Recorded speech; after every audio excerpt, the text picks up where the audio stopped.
Hey, what's going on, guys? Welcome to Cocktails with Chello, episode 16. So it's like that, and yeah, something like that. Thank you very much for joining me today. I appreciate you guys. We're going to have a blast today. As promised, we're going to be talking about how to stop procrastinating. Or maybe I might give you a reason why to start procrastinating. One of the two. So let me get started. I'll let you know before we get started.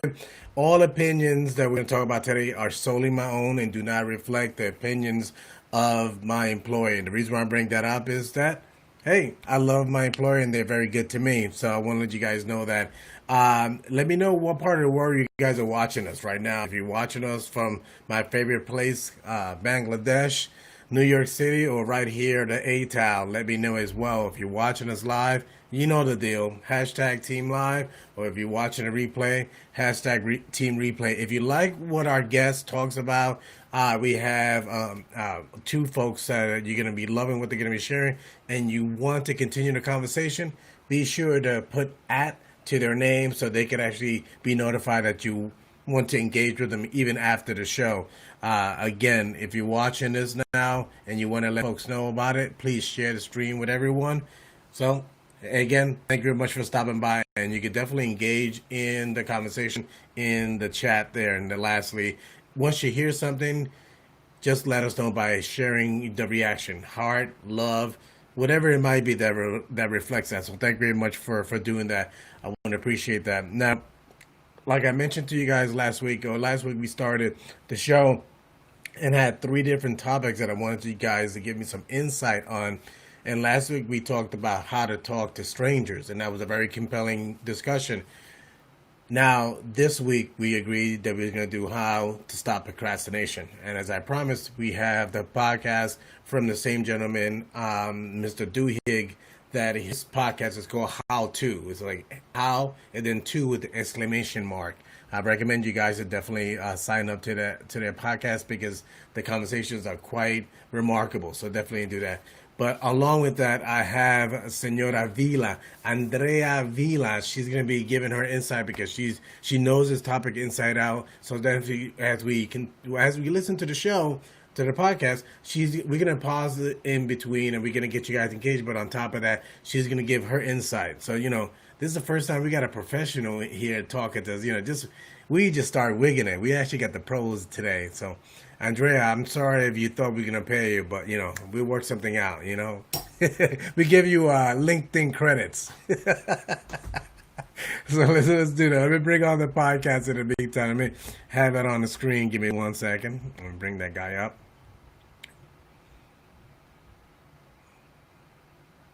So this is the podcast, and I'll bring it on the screen here, which is How To with Charles Duhigg. This is the one we're going to be listening to, so if you guys want to sign up to that, definitely look into that. Now, before we move forward, I want to see what we got in the chat. We got my dude, Chris. He's giving a shout-out to Team Live and Team Replay, and also he's doing his thing here. What part? He's Team Worldwide. I mean, you got to love that. Wow, that's pretty broad. I appreciate that, dude. All right, so now let's take a look here. Before I move any forward, I'll let you guys know that this stream is sponsored by Restream. We got love my dudes over there at Restream. If you want to start your own and you have access to LinkedIn Live, YouTube, Periscope, Facebook, all those different platforms, is definitely a direction that you want to look into. Definitely recommend you to follow them via Twitter, which is at RestreamIO. Now, before we move forward, I have about a 15-second piece to show you how well their platform works. So much so that it even shows you how you can have 10 people at the same time, this is something that just started. And actually I'm actually being broadcast right now on 1080p. Can't you see? Pretty. Yeah. Let me bring it on right now. Here we go.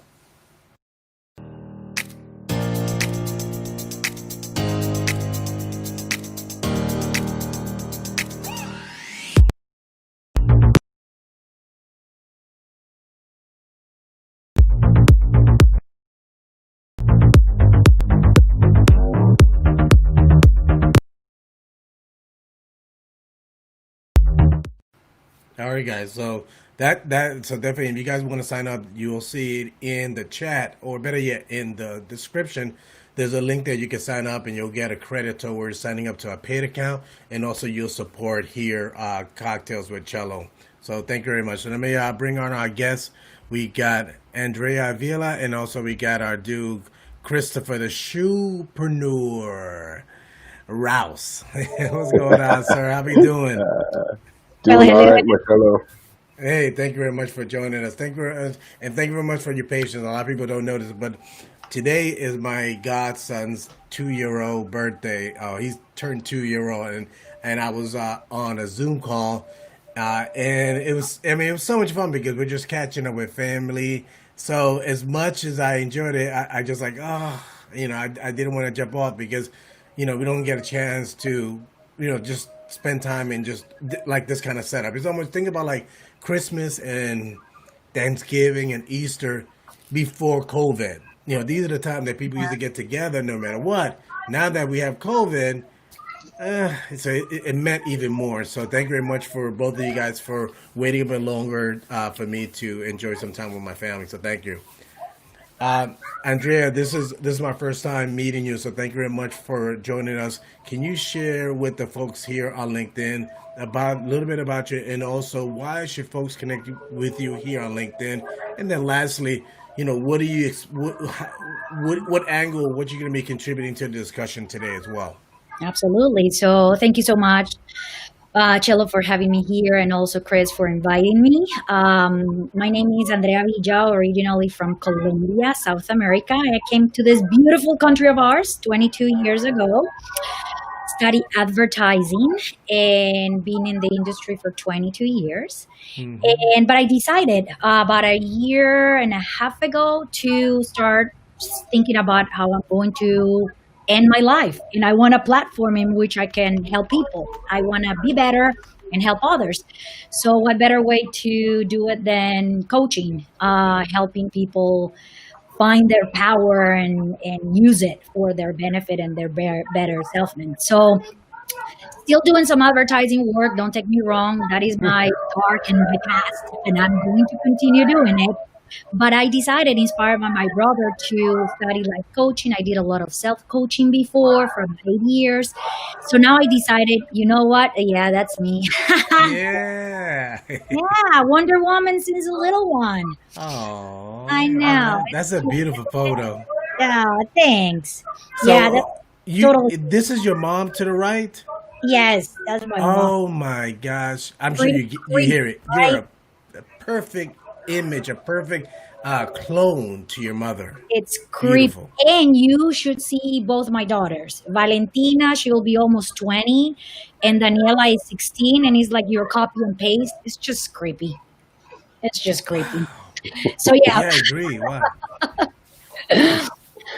thank you for sharing that. So Thank you. yeah, so I started this life coaching business. I became a life coach last year officially as a professional, and I decided that I wanted to use my experience, and I am a procrastinator, like one of the best ones. And I decided to use what I've learned to help others understand that being a procrastinator is okay. So that's my angle. And what I do is actually help procrastinators feel proud of themselves for accomplishing something that they thought was an impossible task. So that's the idea. Hmm. My angle is not to stop procrastinating. Oh, everything is bad, do better. No, that's, oh, by the way, I use bad words. So this goes the first one. That's bullshit. That's my belief. It's not about time management, it's about mind management. You don't have to Hmm. change who you are. You just need to embrace who you are, own it, and just plan to procrastinate. So that's Hmm. kind of the angle. Yeah. No, no, I agree, and I appreciate that. That's the key thing is that I think that when it comes down to is that just giving a real life and actionable advice is what I was thinking that we could do. Mind you, Hmm. you have more experience in that topic than either one of us. I would think. I know I don't have any knowledge of that. However, the only experience I have is I live it. I'm a big time procrastinator. So much so that I could give you an example that this past Sunday I woke up around midday, 12:30, and Mm-hmm. I had a lot of stuff that I needed to do, meaning admin stuff. I need to input some business cards and some information in the computer for my accounts. Uh-huh. And I said to myself, I'm hungry. Let me make brunch. So I made brunch. After I made brunch and I sat down, I was like, all right, let me sit down for a little bit. Let me take a look at this Sunday morning news. So I watched Sunday morning news for a little bit. After I did that, I decided, well, I remember not actually listening to or watching the Saturday morning news, the CBS Saturday morning news. Let me watch that. And after I did that, I was like, oh, I forgot I haven't responded to some of my comments on LinkedIn. And then I started typing. I'm like, that's not profound. I need to say a little bit more than that. What should I say? Mm-hmm. Next thing you know, time goes by, and I'm like, it's almost literally. I did one of these. It's 6 o'clock. Well, gosh, I'm hungry. So it's time for me. The day's gone. Yeah, it's time for me to have lunch. Let me do lunch right now. I mean, let me do dinner. So I had a leftover burger. I did that at 8. Next thing you know, it was 9 o'clock. I'm telling you the truth. It was 9 o'clock. I say, okay, you know what, Marcello, it's time. You got to get this work done. So then I go and I sit outside. I'm gonna have a cigar, but I have to set up the area. It gotta be just right. It gotta be like the perfect feng shui, because in my home we cover all the furniture, just because. So I gotta unwrap the furniture, set it up. I gotta set my ottoman because I like to keep my feet up. I mean, I'm telling you the truth. This is exactly how it happens. And by the time I got to start to do any work, it was 10 o'clock at night. You were like, I need to go to bed now. Yeah. So I hope I didn't put anybody to sleep, but that's exactly how it played out. Hey, Senor, thank you very much for coming through. I appreciate the support. And then we got here, Christopher Rouse, beautiful. Thanks for showing up. Oh, yeah, that's my dude. I appreciate that. Oh, Procrastination Nation. You're right about that. So, so let me bring on now. Let me bring on the podcast, and we get that started. No, we'll get the conversation going that way. Got it.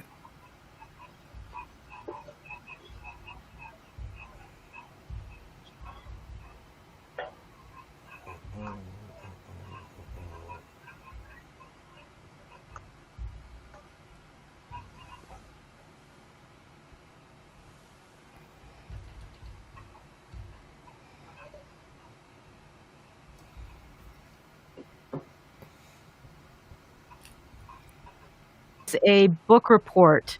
I was supposed to read some book and I just didn't want to, and I just put it off. And it was, my teacher, there was nothing anyone could do to make me read this book. And I was, a pretty good student. But yeah, that's the first time I was like, absolutely not. I'm not doing this for no good reason. Hey, what better way to procrastinate than procrastinate about talking about procrastination? So I got here's my drink of the day today. I got the sour mash whiskey. This is pretty good. This is actually local to Georgia. Woo! This is some good stuff right there. So if you like whiskey, it's pretty good. So along with that, I have it in my special glass. My wife got me this for my birthday. They got my name in it, and I got the stones. So I see, and I bring that up because Andrea brought up her thermos. I'm curious, what you drinking? Are you drinking water? What you I drinking? am actually drinking decaf coffee with some coconut creamer and sugar. This is like dessert. Huh. I And so, don't I don't drink alcohol anymore. I used to drink. I was a bourbon lady, but okay. about 4 years ago decided to stop drinking and stop eating meat and stop drinking caffeine all at the same time because that's why you do it. Yeah. But I was a bourbon. I was Angel's Envy girl. Oh, Yeah. tú tienes dinero para gastar, seguro que sí. Oh no, I just like the good stuff. I don't know what to tell you. Oh, hold on, I just realized. This is just my coffee and this is just my water. That's good. I like that. Oh, they give me one. I just remembered, and I'm sorry about that, guys. I'm gonna put a link to live stream. So if you guys want to join us, you could do that. In the meantime, primarily we're going to be doing a chat, but you're more than welcome to join us right now. So I'm going to put it here. Here is the link to join.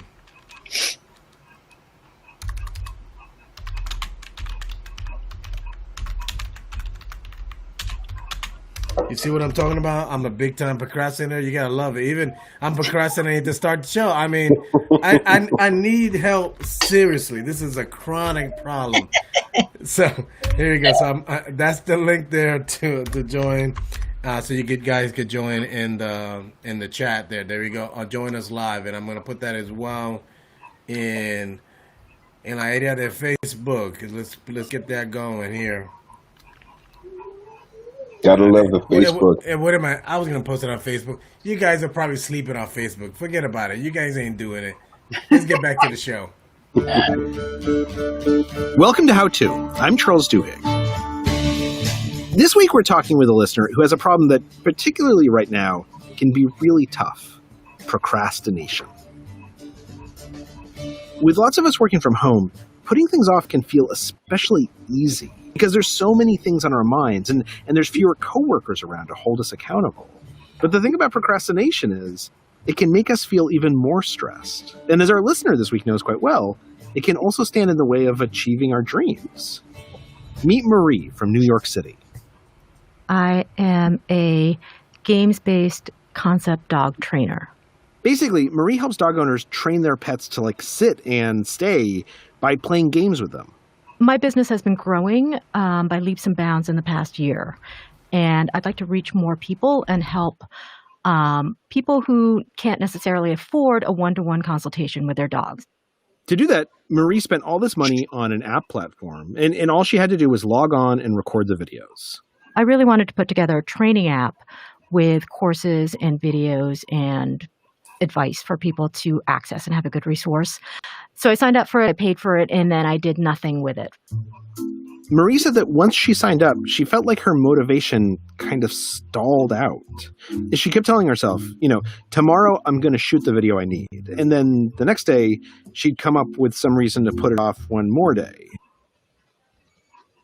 I'm curious, this sounds very common. I'm wondering what you guys think about that. How often do you feel, Andrea, let me get your opinion on that you always hear about people getting ready to get ready? I think we heard a story about that earlier. So I'm just curious to know what's your point on that and your insight on that. Well, one of the things that I've learned is that our brains look for easy ways to complete tasks. So if you are usually in the moment, your brain is going to think, you know what, this is the easiest path. I'm just going to sit here on the couch and I'm not going to do it because that's efficient. It's easy. So getting ready to be ready is actually preparing your brain so you don't have that drama and that conversation in your head, so you don't fight. You already talked about it. I already decided, Andrea, you're going to do this. Stop the drama, stop the bullshit, just do it because you already made a decision about it. So remove the drama. It's removing the drama. That's kind of the thing. So it's getting ready to be ready. You're making me sad. I just want to sit back and just I just want to relax and I'm too tired. You make me want to work. I just don't like it. But I don't want you to feel that way. I don't need you to change. I don't need you to do anything.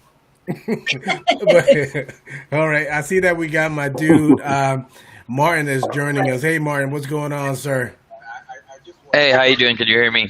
Yeah, I can hear you. And if you Awesome. if you got the live stream in the background, mute that one. I hear something in the background. And one more thing, turn your camera down a little bit down so I can see more of your face, not too much of the ceiling. Thank you, Bobby. Very well. Better Sí, now. Ahora tengo dos latinos en la línea. Mira para allá. Uno de Colombia. Are we sure about this? Yeah. Oh no, it's gonna be trouble. But we'll see. We'll mix it up. We'll give it a shot. Let's go back to the show.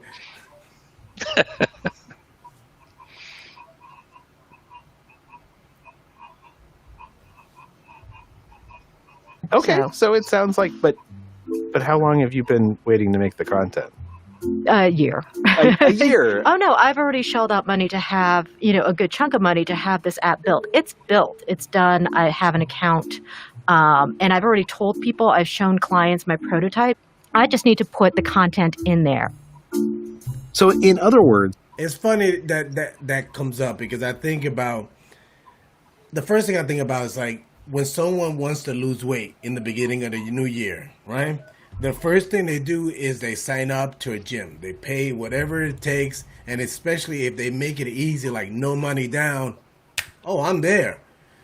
Because the bar is so low, it's easier, it's reduced friction. Now, Andrea, what's your advice or your insight on, making financial commitment to make change or to actually do something? Do you feel that doing that kind of, with that kind of approach, when someone actually do financial payments or have someone hold them accountable, do you feel that taking those directions can it actually help someone stop procrastinating, or is it, what's your insight?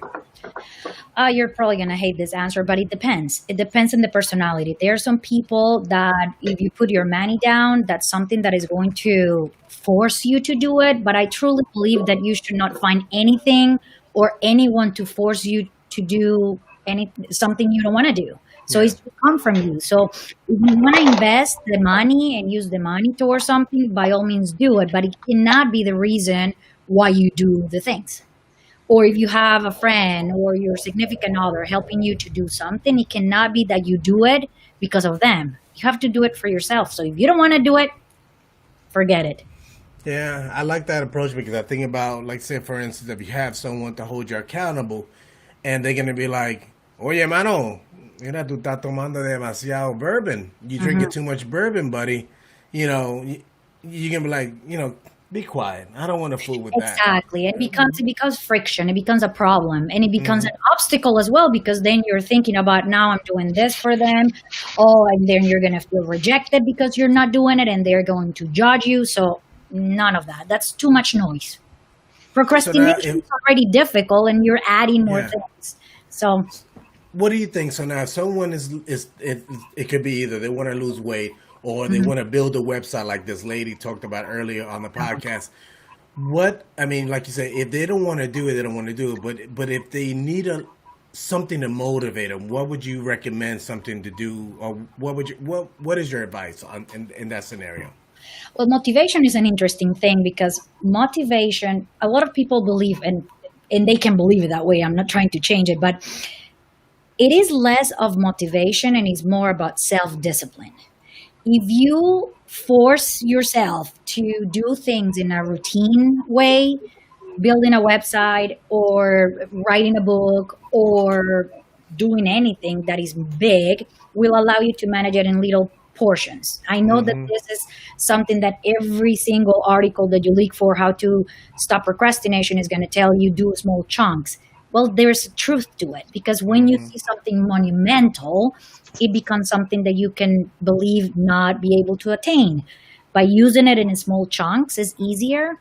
And I even try to do it even more so than if you can do it in 1 minute, just do it. Don't write it down, just do it. 1 minute or less, do it. Just stop thinking about it, remove the drama, and just do it. But writing, I like that. Yeah, in less than a minute, just stop the drama and just fucking do it. Sorry about that. I like that. No, that's fine. It's after hours. It's fine. Now, I like that because a lot of people, even me included, have to-do lists or maybe a list for that matter. And I only do that primarily because if I sit back, I'm like, okay, I know some things I need to do. Or like, let's say for LinkedIn, I got different ideas of content that I want to put on LinkedIn. So when I think about it, I write it down. So when I'm ready to do it, then I could refer to that. But I get your point. Sometimes people, they create these lists and the list probably, what was that? It's a never-ending list. And Exactly. you can add into the list and add into the list. What's your, now, before we go back to the show, I'm curious to know, what's your opinion on, rather than creating a list, putting what you want to get done creating an actual calendar event and sticking to that. What's your thought on that?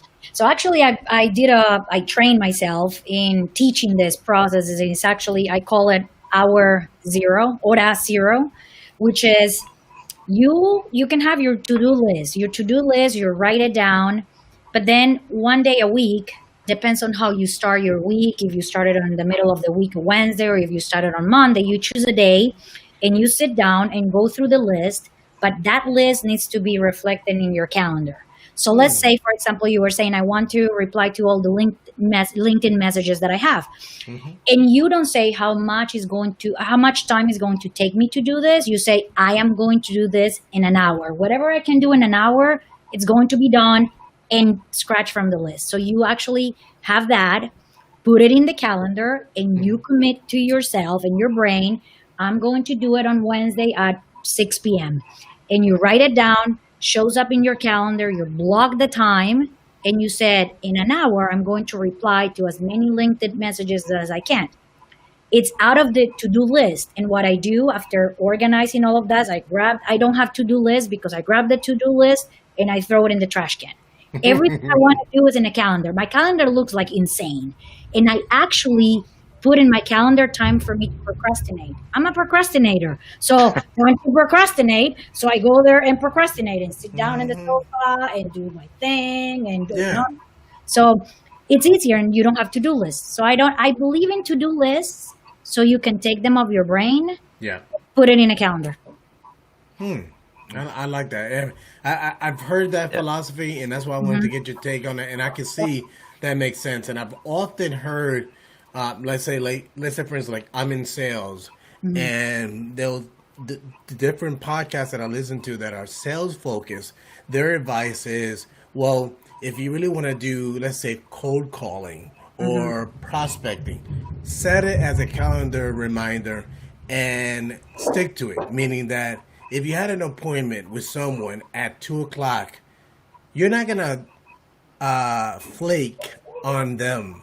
You're gonna show up because that person is expecting you. Yep. So the same thing applies to you: is that don't flake on your commitments. Don't say, "Oh, it's 9:00. I need to reply."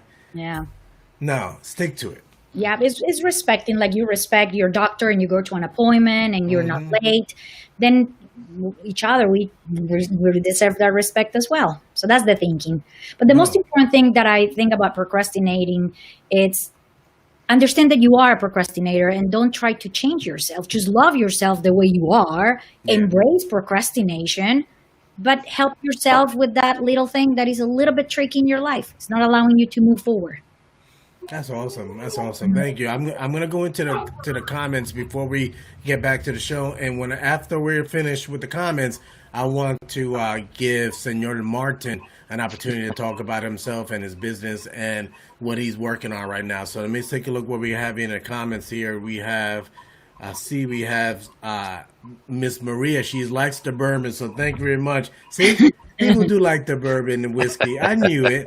And my dude over here, Martin, he likes the whiskey as well. Yeah. See, that's what I'm talking about. And then my lady here, Cocktail Chello, I love it. I says I'm a whiner, or maybe she likes wine. One of the two. Maybe you're both. Maybe you're both. Depends on how many ends. Exactly. Hey Ryan, thank you very much for stopping by. I appreciate it. Thanks for the support. And the link is in the chat if you want. Oh, I guess this is the next one. So I guess she likes wine. She's not a whiner. So thank you. And Maria, I'm not sure. Let me know. Are you a whiner or you like red wine? Which one? I want to get that clear before we move on. All right. And my dude, Senor, is giving a shout out to Restream. Thank you. I appreciate that. Oh, look at that. She already laughed before I even asked her. So that's perfect. And then we got Cool Christopher. Thank you very much. After Hours with Chello. I mean, you got to love it. Yeah, I guess that's when you was cursing. So procrastination. No te preocupes. Pa carajo. Así, I can do this in English and Spanish. Yeah, que se jode. Yeah, all right. So, procrastination, just do it. Then we got subconscious mind. Interesting. So she brings up subconscious mind. What's your thought about that? About how that affects us being productive? I have a very strong belief that they could be a subconscious layer in everything that we do, right? It could be. But if you already made a decision with your conscious brain, you allow that drama to go somewhere else. So you prepare. You need to be clear when you're preparing yourself. And I'm not saying that it needs to be a long time, but sit down 10 minutes, 5 minutes. When your brain is conscious, then the subconscious mind, it's more in the routine and you do it. It's like when you're walking. You don't think that you're going to have one step and then the other and then the other. So routines become in that subconscious mind something that allows you to understand who you are, plan for the future, and just be present. The most important thing is being present. So I do believe that there is something as a subconscious mind, but it's more fueled by the routines that you plan and you activate every day. No, I like that. That makes perfect sense. I appreciate that. Thank you. And let me. I want to let folks know if you just happen to join us right now, we're talking about how to stop procrastination. Mind you, we're gonna do it tonight. Tonight is gonna end. We're not gonna procrastinate no more unless we want to procrastinate till tomorrow, and then we get Yes, either. Let's do it tonight. Creating a group in which you focus on becoming the art of procrastinating. The art of procrastinating, being the best at tomorrow. You just can just do it tomorrow. I like that. Yeah. See, this is why I knew that I was got the pro in the house because she's supporting my procrastination. I love that. Thank you. Hey, so if you guys are watching us live, let me know. Put the hashtag Team Live. If you're watching a replay, definitely put Team Replay. If you like what Andrea is talking about, give us a thumbs up, give us a heart. And also, if you like what she's talking about and you're watching a replay, definitely be sure to put at Andrea Villa and she can respond because she'll be notified so she can continue the conversation afterwards. This is Cocktail with Chello number 16. Share this with your group as well. So definitely want to let folks know that you're on live here as well and join in the conversation. Don't be shy. And lastly, give us hit those reaction buttons as well. So let me go to this dude over here. This guy name is Martin. This guy, if you're caught in an alley and somebody says stick 'em up, this the guy you want to know before you're in the alley. So and Martin, tell folks a little bit about yourself, please. Well, basically, of course, like you said, my name is Martin, and I'm an entrepreneur. I have done multiple business, and I like to get involved in new projects and be on the lookout for opportunities. And I think that's what lead me to meet you and start talking about the project that I'm working on, or the business that I'm working on right now, which is a bulletproof clothing, which is something that is kind of difficult to say, like say bulletproof clothing. Are we there already? I mean, do we have to worry about that? But sadly, with the years, we have been seeing an increase in shootings, unfortunately, and it seems that they're not gonna stop. And then that's what got us into that business. Provide some extra measure of protection, but at the same time discreet. So no, it's not like you're gonna be walking with a SWAT team bulletproof jacket around. Actually, it's like the jacket, like that leather jacket that she's wearing. That could be a bulletproof. We have stuff like that, items like that, purses, backpacks, winter jackets.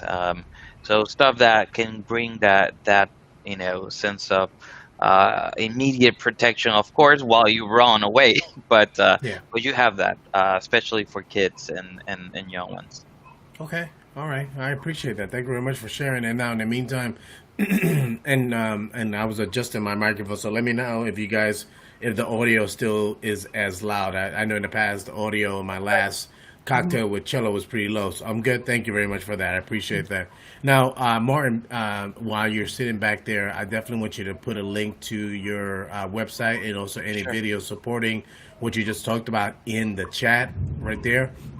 And then lastly, do me a favor and also share the chat with folks and let folks know that you're here live. So people, if they want to support you, definitely join on the live as well. So thank you for that. Absolutely. Thank you. Now, before we go back to the podcast, what's your opinion on what we're talking about today, procrastination? What's your insight on that? And this is what I'm going to ask the crowd. And before you answer, I'm going to ask everyone that's watching this live.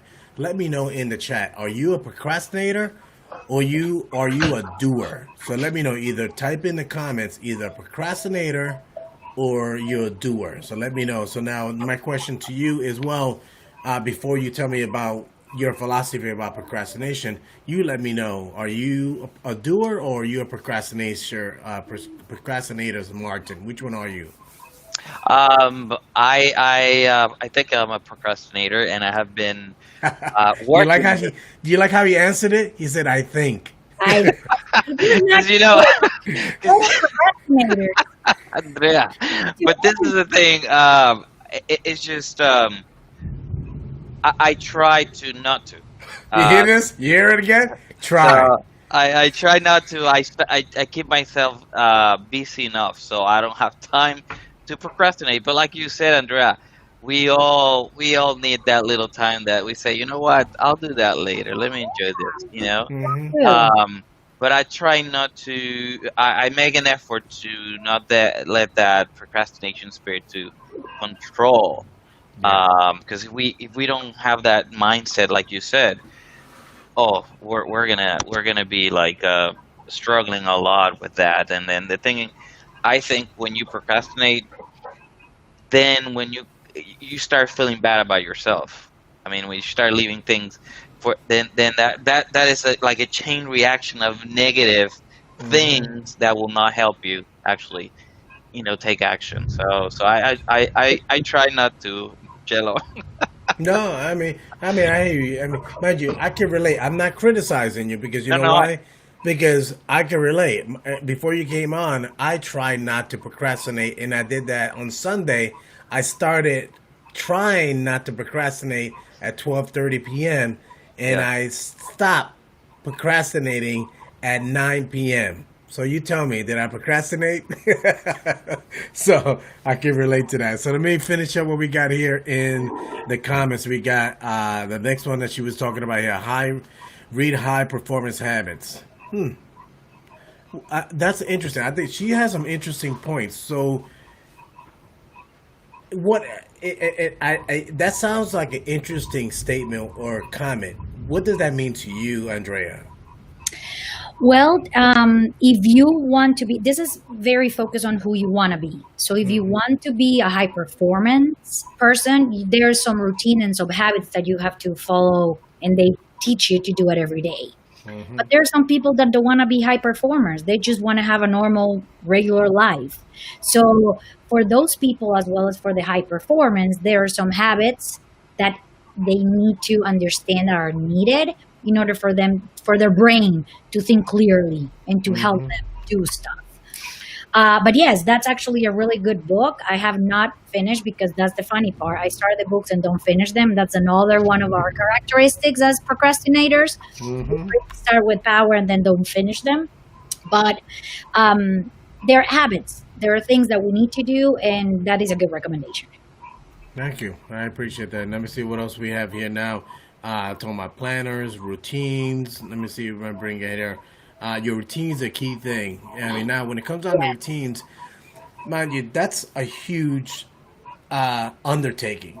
And I say huge based on what I believe. But at the same time, as I say that, I could also contradict what I'm saying because you could start baby steps. You could start, okay, let me give you an example. Yeah, so, rather than going, changing, let's say, for instance, like if I've been thinking about doing something, I'm going to do it all in one day. No. What about it? You just eat the elephant one bite at a time. So what are your thoughts on routines, Andrea?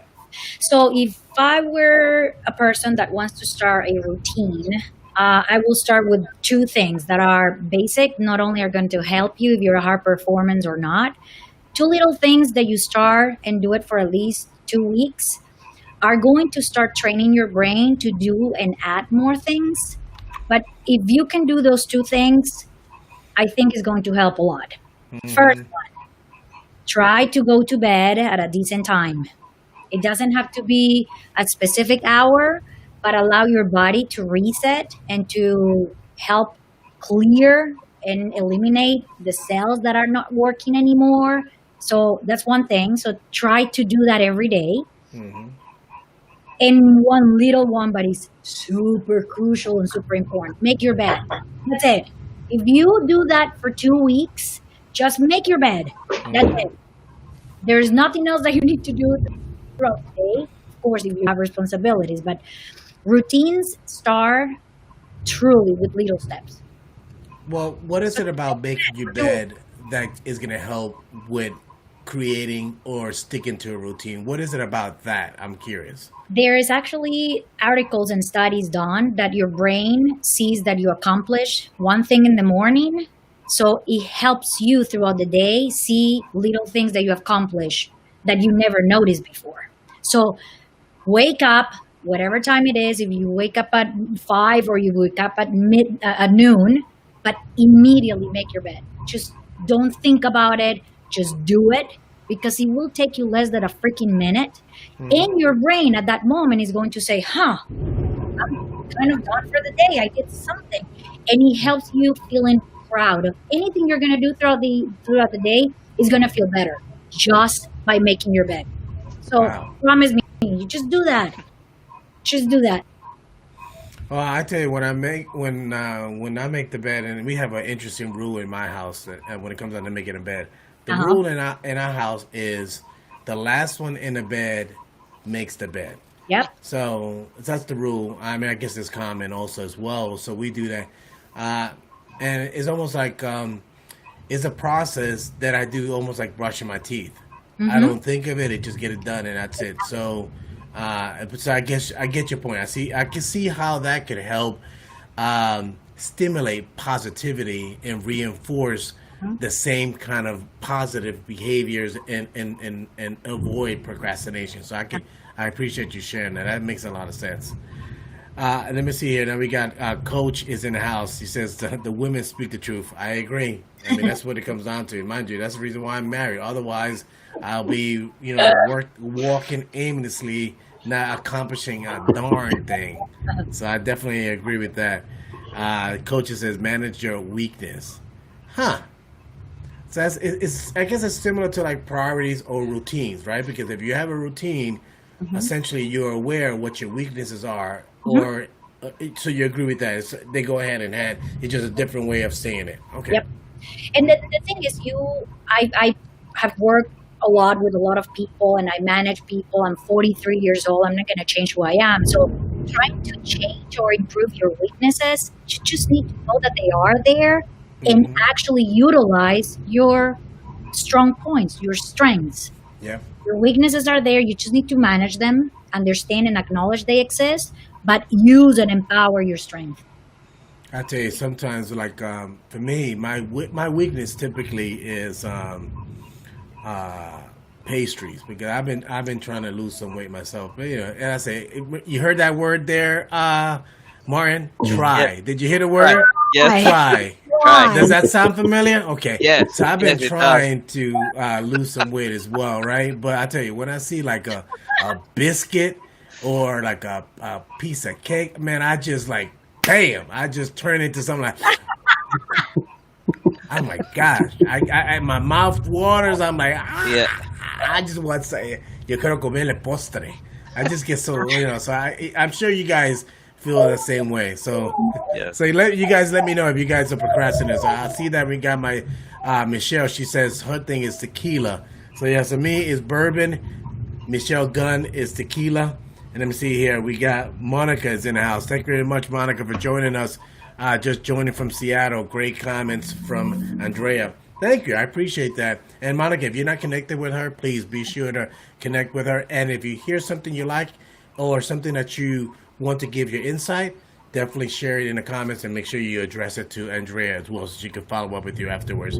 We got my lady Kenya Wilson in the house. Agua is always great. Well, you know what? I got agua too, okay? I got bai. I got fancy water. Is that good for you? Fucking water. Yeah, and with me, everything's fancy. Yeah. You were making fun of me earlier with Angel's Envy, and look at you with fancy water. Hey, come on now. I buy it by the case. It's cheaper that way. So Maria says she loves the topic. Thank you very much for that. Monica, thank you very much for letting us know your Team Live and Team Alive 16. I like that. Team Alive 16, yeah, for Cocktails with Chello episode 16. Coach Erica just shared a link to a TED Talk. It looks like Mel Gibson, Mel Robinson, How to Stop Screwing Yourself Over. Okay, thank you very much for sharing that. Folks definitely want to look into that. And now, after hours with Chello, I got my lady always Team Agua. There you go. And I got my lady Miss Francis, Team Live. Thank you very much. And thank you very much for the compliment. Thank you. I appreciate that. And here we go. The first response. Kenya is a doer. She's not a procrastinator. So let me know if you guys out there, are you a doer or a procrastinator? Let me know. We got vote 1 for now for Kenya. She's a doer, and it's holding us back. I wonder what you mean by that. This one is a procrastinator. See, senor, you gotta be a procrastinator. So it's almost a combination. You're a doer and a procrastinator. I like that. I'll go with that. And Coach Erica, she says she's both as well. I can relate to that. And I'm definitely both in my early years. Okay, I like that. Being transparent. And now Ms. Francis says procrastination is the result of feeling so overwhelmed with doing with things to do to the point it becomes coping mechanism to self-preservation. Mm-hmm. Huh. Can you? I'm curious to know now, Andrea. Can you add to that comment? Absolutely. So feelings, I believe that feelings come from thoughts. Is not something that appears in your life. So when you're feeling overwhelmed, as you're thinking about, I'm not going to survive this. I'm not going to be able to do this. I don't feel proud of myself. I don't feel strong about myself. So it is a coping mechanism to survive. The brain thinks that the lion is following you, but there's no really a lion. It's just fear of doing stuff that you don't know what's going to happen. So it is truly, she's right on target. It is a result of your brain protecting yourself from dying from something that is not known. So yeah, she's on it. Wow, yeah, you're right. We got to think about like fight or flight. That's the thing that we naturally do. And did you hear that, Kenya? Andrea said fear. Andrea loves the topic fear. So Andrea, if you, Kenya, if you want to join, give your 2 cents, maybe 5 cents on fear. Definitely join the chat. Let me see here. What else? One of the things that I wanted to share, because the feelings, one of the things that I do, I created a very small PDF, super easy to read, is 7.5 ways to feel better when you're a procrastinator. And it's 7.5 because I didn't finish the 8th one. It's so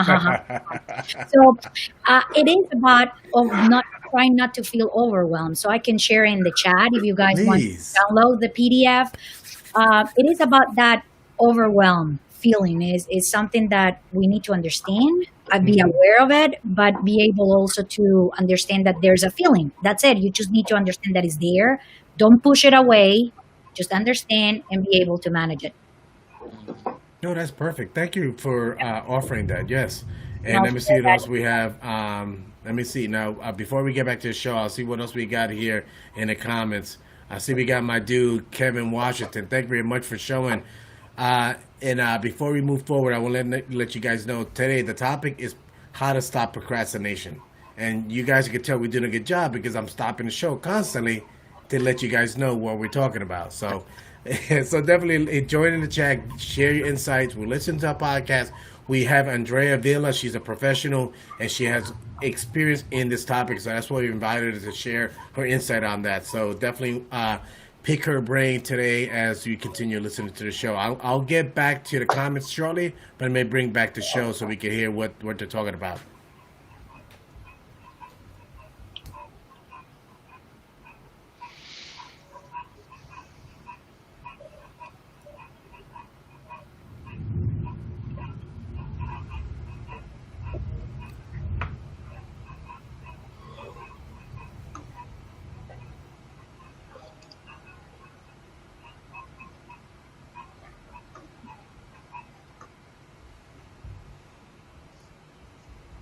I'm going to do it tomorrow, or I'm too tired, or I get lost in like some little minutia of starting, like which font should it be, like Helvetica or Arial or something like that. But it's been a year now that you've been meaning to make these videos. Yep. Do you have a history of procrastination? I got my BFA in photography, actually, and they give assignments every week, and you have your homework, and I would never do it, or I'd only halfway do it, and then 2 weeks before the exam, I'd start to get that anxiety, like I should do this, I should really sit down tonight and do this, and then it'd be the next night, and the next night, and then 3 nights before, I would find a tutor. I gotta ask you guys. So now that's the thing for me. I can relate with that anxiety, like. Mm-hmm. Like, if as you procrastinate, like the example I gave earlier on the beginning of the show, I woke up midday, but I didn't start doing what I wanted to do until 8 hours later. And why? Because I had that feeling, the anxiety, like I'm thinking, oh my gosh, tomorrow is Monday. I have to get this done before tomorrow. My boss is going to chew me out. So what do you guys, and I'm curious to know, and I'll start from the bottom and then end with the pro. So Martin, I'm curious to know, what's your feeling or your thoughts behind when you're procrastinating? What is the motivator for you? For me, is the anxiety, the feeling that I know I need to get it done, and that's what triggers me, is because the fear. I want to avoid either getting nagged or or disappointing somebody. So I'm just curious to know, what's your thoughts on that? I personally, I think is the opposite. To me, is just knowing that I can get it done. I know I can get it done, and then that is what can lead to procrastinate. Because I I can take care of that. I know I can just put it back a little bit, push it back, and take care of this. So in my case, it's not necessarily fear. It's more like knowing that it could be done, or I will get to it. But I know what it was mentioned before. Definitely, fear is one of the reasons, like you already mentioned, of not doing or avoiding it. So that in my case, that's what it affects or influence the procrastination. And now I'm sorry, I have to flip to the pro, and I gotta ask the pro, Andrea, what's your opinion of what you just heard? Well, it's actually interesting to see that you have an opinion, Martin has another opinion, because that's who we are. There are actually different type of procrastinators. There are ones that are more into the being perfectionist. I'm not going to finish this task because it needs to be perfect. And you keep fixing it and you never end it. So that's one type of procrastinator. Martin is more about I know I got this, I got it, but he waits until the last minute because he knows he's done it. So he's more like a crisis maker. Why do you want to make a crisis? Well, because I know I can get to this, but I'll do it later. Mm-hmm. There are others that are more like, I worry, I'm going to this task is stressing me out, which is what you were saying, very anxious. I just prefer to stay in my comfort zone, and I'm just going to stay here, and I rather put work later rather than make those. So I'm just going to stay here, and I'm worried about it.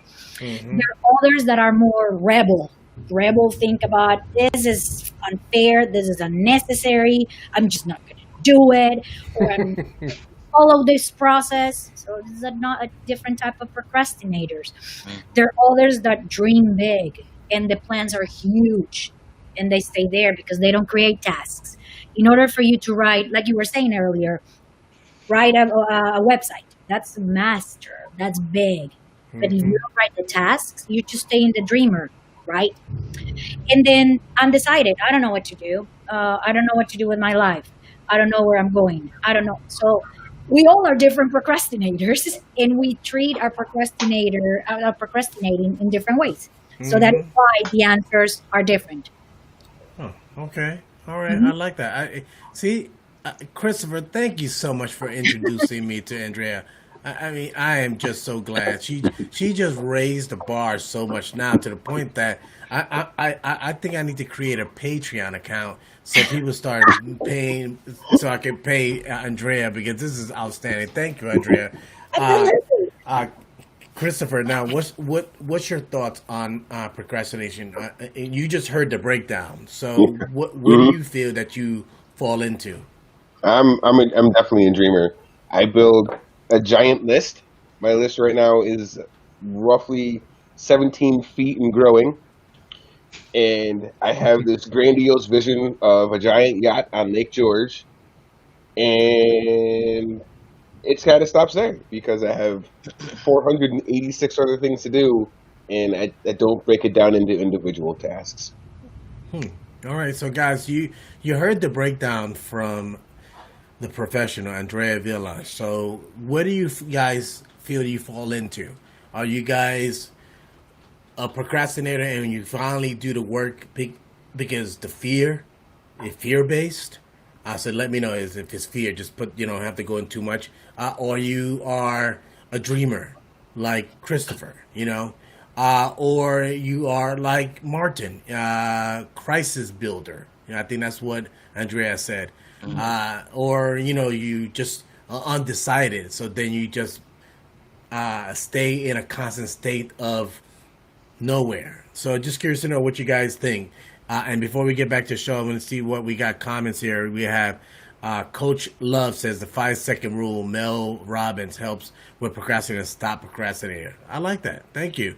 And here we go. Maria says, amazing, Andrea. I agree. Simple steps. Yeah, that's exactly what you was talking about earlier. Just the simple steps makes a huge difference. Carmen Murphy, otra Latina in the house. Well, this is going to be Latino takeover today. I love this. This is awesome. So we got Carmen Murphy. She says, make your bed every day. That's perfect. I like that. And she says it drinks a bottle of water before breakfast. That's a big thing. I do that. See, when I'm thinking about losing weight, remember that word thinking? You're thinking. Try. Try. Yeah, when I try, exactly. So then I do apple cider vinegar and some lemon juice, and I put in a big old thing of water, and I nuke it. So I drink it like tea. Man, that cleans you out nice, and it definitely helps to keep your system doing well. So I do something very similar to that. And I guess Kenya knew I was going to say that because she's already laughing. So thank you very much for sharing your laughter. And she says, show off. Okay. Oh, Carmen is a doer. Thank you for letting me know. Hey, David, what's going on, sir? My dude from Tennessee. And here we got here, Maria, fear things. Yes, fear of things. That's huge. And being fearful is a big thing. I got Kevin, Washington, let me know. What are you? Are you a procrastinator? And if you are, where do you fall under? Let me know.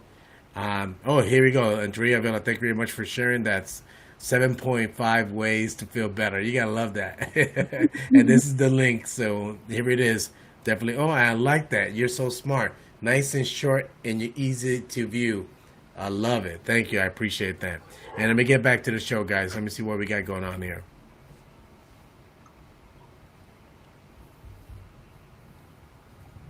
But also, I didn't do my best. I think we can all relate to that to some degree. There are these times when it's so easy to put things off because they're really hard or we get distracted or it just seems like more fun to mindlessly scroll through Twitter, even though I always feel super bad after I do it. So how do we stop procrastinating? Can we help Marie figure out how to finally make these videos and launch her app?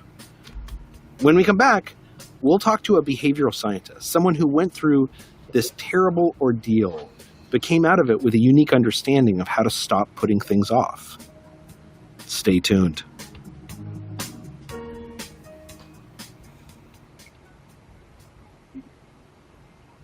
Support for this podcast comes from download speeds. Their 1 gig internet is a faster internet experience than qualified. Visit att.com. Professor of psychology and behaviorally. I was badly burned many years in the first place. You're a behavior versus major cable providers. Xfinity, Spectrum, and Cox 1 gig cable service with uploads of 35 megabits per second. New residential AT&T fiber customers only. Other restrictions apply. For details and to see if you qualify, visit att.com/getfiber. That's what I got. I got AT&T Gigabit. Dan, take me way back. You're a behavioral economist. How did you get interested in this in the first place? I was badly burned many years ago. There was a terrible explosion, and I was burning about 70% of my body. This is Dan Ariely, a professor of psychology and behavioral economics at Duke University. Dan's accident occurred years ago when he was 17 years old and living in Israel. He was in this building and these magnesium flares ignited. And to escape, he had to run through the flames, burning most of his body. The burns were so severe that they required years of hospitalization. And I spent almost 3 years in hospital. Oh my And God. hospitals are places that you could observe a lot of human irrationality. And the thing that was very difficult for me every day was the bath treatment. So if you're a burn patient, you have bandages, and they need to come off every day. It's very, very painful to take them off. And because I had so many burns, it would just take forever. And the big thing that I used to have debates with the nurses on an almost daily basis was whether we should take the bandages off slowly or quickly. And you can imagine that if you take slowly, the pain, the momentary pain is not that high, but it takes much, much longer. And if you do it quickly, the momentary pain is terrible, but it takes less time overall. Yeah. And the nurses believed in the quick ripping approach, and I didn't believe in that approach, but they were in charge. So I gotta ask you guys, we all had to do that from time to time. I gotta ask, Andrea, how do you manage? Do you, when you get a cut, do you do it quick, or do you take it nice and slow? What's your approach on ripping a Band-Aid? Why go the way? No, it's just like, no, do It's it. painful. What about you, Chris? What's your, how do you take a Band-Aid off?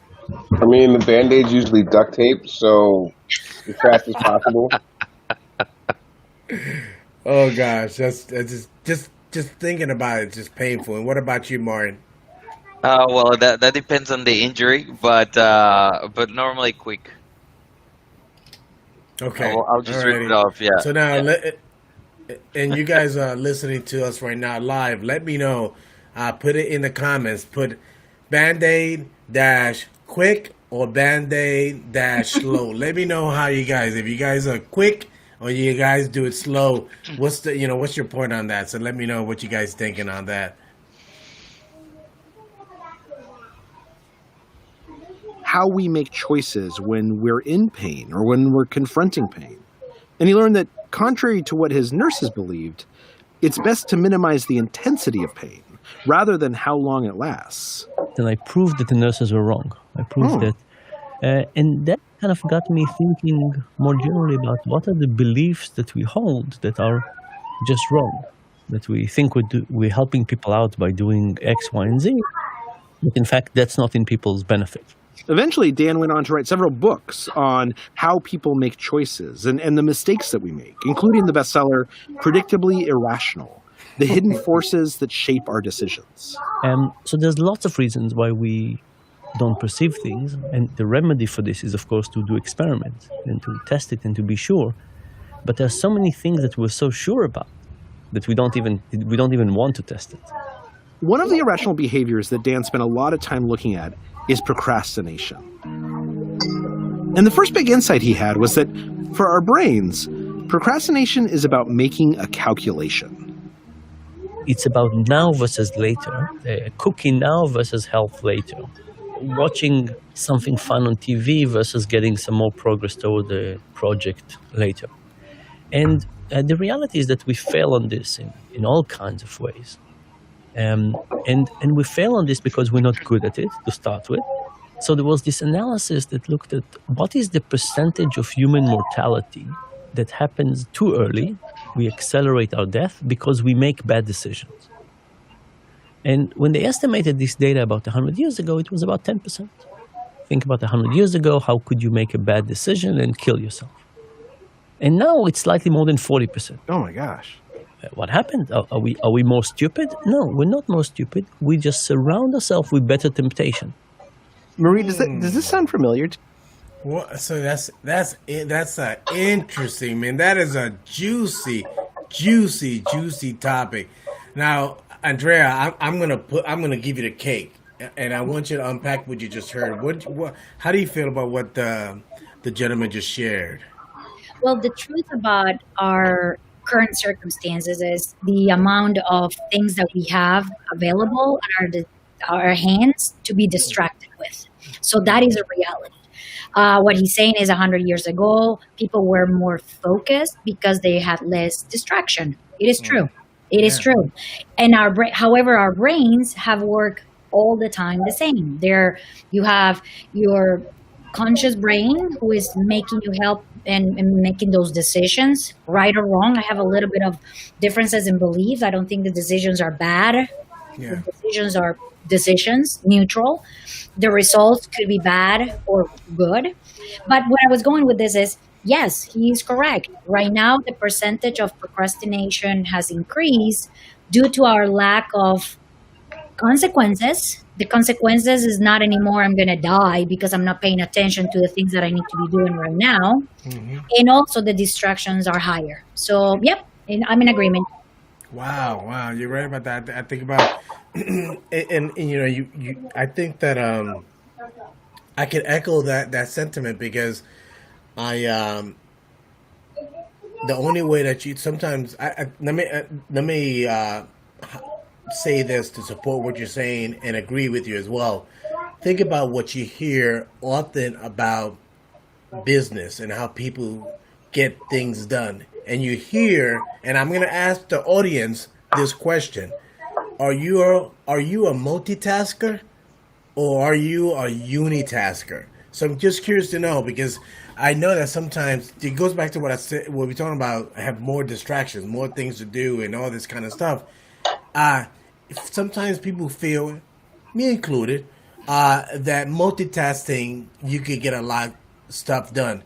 I learned a long time ago that multitasking for me is a farce. It doesn't work. I get a lot of stuff done. Quite frankly, when I multitask, what happens is, and this is the truth, I get distracted. And then I don't get what I wanted to get done originally. Let me give you an example. If I'm typing in some information in Salesforce and I see, Karen Bailey, I wonder if she's on LinkedIn. Let me go on LinkedIn. I type in Karen Bailey and then I'm like, oh, hold on.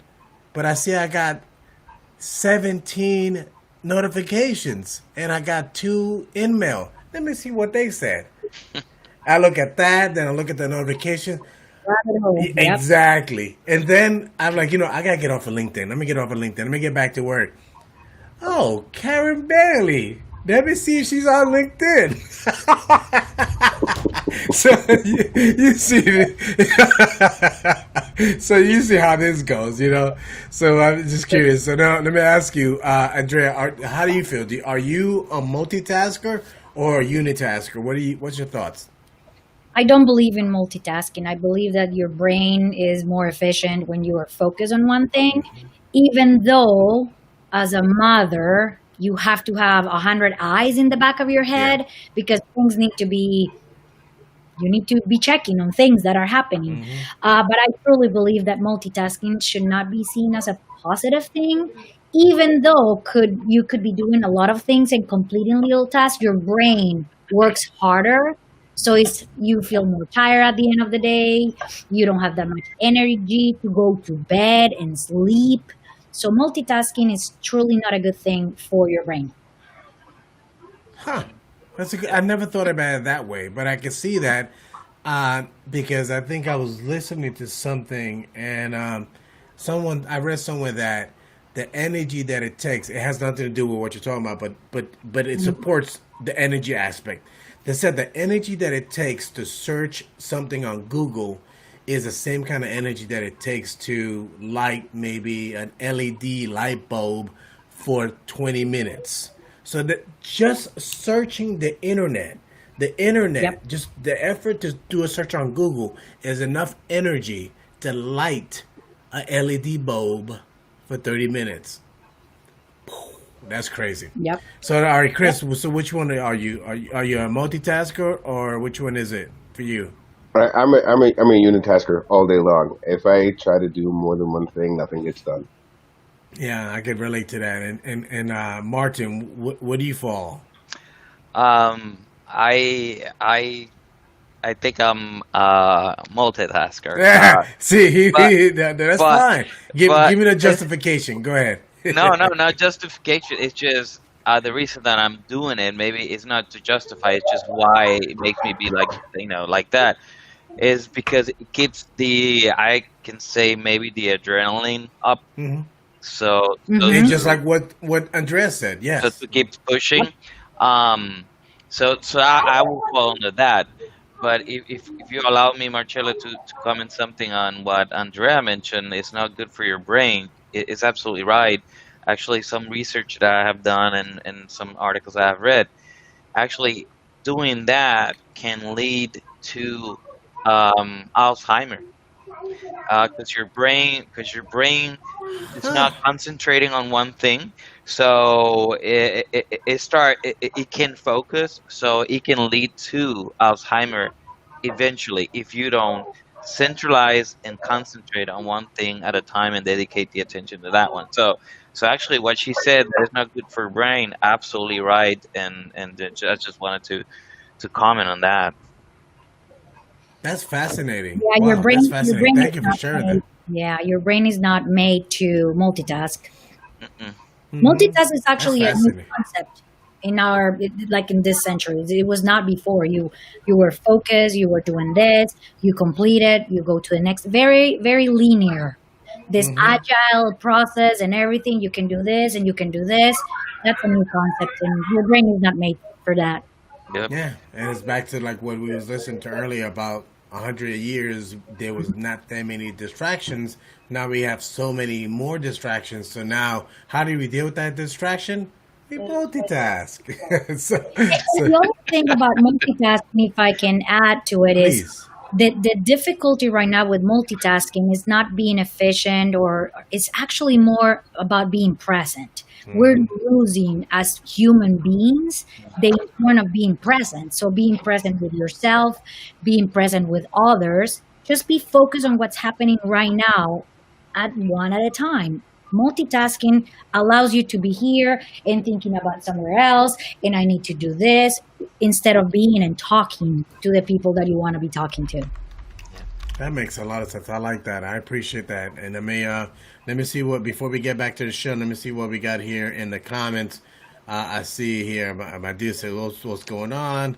Yeah, that's the section there, and we have pick your brain. Not I know I knew that Coach Erica was gonna jump on that pick your brain. I particularly don't like that topic as well, or that approach. When someone comes to you and say, "Hey, Andre, do you mind if I pick your brain?" Oh yeah, I got all the time in the world just to give you my time, and but that is So I'm glad she said that. I'm the same way. Get out of your comfort zone, huh? That's an interesting point of view.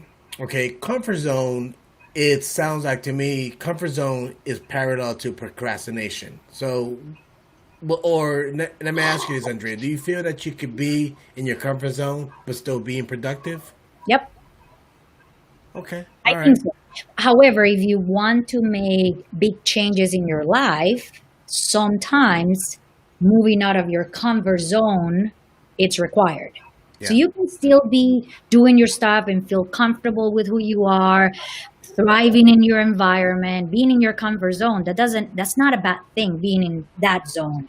However, if you want to change, if you want to evolve, you may be required to do so and get out of it. So there's not, comfort zone is not a bad thing, is a neutral thing. Yeah. Whatever you do with it is what makes it positive or negative. Thank you. Thank Yep. you. Let me see here now. Coach Erica's saying here, sometimes I need to be in the right frame of mind in order to get something done. Basically, I cannot tap the creative mind that is required for the particular task. Okay. Huh. Okay. Yeah, I feel the same way. So you tell me, and Coach Erica, you reply back and let me know. It sounds like to me, based on that statement, if it was me, that tells me that okay, I need to sweep, but guess what? I'm sorry if I'm dumbing it down, but let's say for instance, I need to sweep, but I'm not in the mood. I'm not in the right mindset. I'm not in. So, what's your thought on that? And I'm going to ask everyone this as well. What's your thought on when you have specific tasks that you need to complete? Do you guys procrastinate and justify your procrastination because the mood is not right? So let me start out by Martin. Let me know what's your thought on that. Yes. Yeah, it happens. Yeah, you have to be. Sometimes you could justify. No, I'm not going to do it now because I'm not in the right mood. Okay, Yeah. Christopher, what do you think? 100%, same exact way. Yeah, in the mood. And now this one, this is Andreas. Now I'm interested to hear what her opinion is on that. We all experience that, but not having motivation should not be an excuse. You already made a decision about doing something. So let's say that you decided you're going to sit down and write something because you need to write a blog, which is difficult. You need to be having the creative juices flowing, and I get it. Believe me, I was an art director for 7 years. I know that if you're not in the mood to produce, Yeah. but that becomes a routine. So you sit down and produce something. Because if you stay there and you don't produce it, you at least don't have something to react to. You can actually, at the end of whatever time you allocated yourself to do so, you look at it and say, "This sucks." But now you have something to react to, right? You Yeah. have something tangible. So all experience that. All all of us get to a point and we're in front of the computer or the book and you don't want to do it, just shut up, brain. Just do it. Even if you're not motivated, just write a couple of things or go and do that. Because at the end of that hour, whatever time you gave yourself, you are going to feel proud that you did something, even though it's not perfect. It's much better done than perfect. Just remember that. Even I if it's like that. 10%, even if it's an 80, it's much better done. Forget about perfectionism is a bitch. Let's Yeah. put it that way. Forget about it. It's better to be done than to be perfect. So, and that brings me to what I want to ask the folks that are watching us now in the live and also in the replay. Are you a doer or you are a perfectionist? So I guess that's the question. Again, let me know in the comments. Are you a doer or you're a perfectionist? So I'm just curious to know. Now, if you guys are just joining us right now, we're talking about how to stop procrastination. We are sharing, we're actually talking about a particular podcast right here, which is called How To. So if you guys are not subscribed to it, definitely join this How To with Charles Duhigg. And the topic we're talking about today is how to stop procrastination. And so if you're watching this live, definitely let me know in the comments, Team Live. If you're watching me in the replay, I love you there as well because we could definitely talk after in the replay. Let me know there, Team Replay. This is cocktail number 16. We made it this far. We keep going. It's no procrastination here. I'm not quitting. There you go. So, yeah. Let me know in the comments what part of the world you're from. If you're in Atlanta or maybe in Tuta in Colombia. Let me know. Let me know where you're watching me from. Let me know. So yeah, mind you, I'm only saying that because earlier when I was on my LinkedIn live, I had a guy that had his thing. And he had his mic like this, and he sounded so good. So I might get a bar of mine so I could get sound even better. So now, if you guys are like what you talking, you ain't saying nothing. You listening to me. So if what you're listening to, share this with your network so other folks could watch it as well, and join in the conversation in the chat as well. And then lastly, if you hear something, let me know in your expressions. Give me a heart, give me a love, whatever it is, but give me something. You know what I mean? So definitely share your how you like what we're talking about. So let me get back into the chat before we get back to the show. So let me see here. We got Team Live. Kevin said he's undecided. That's funny. I like that. So he's a procrastinator. He's not sure if he's a doer or he's or a procrastinator.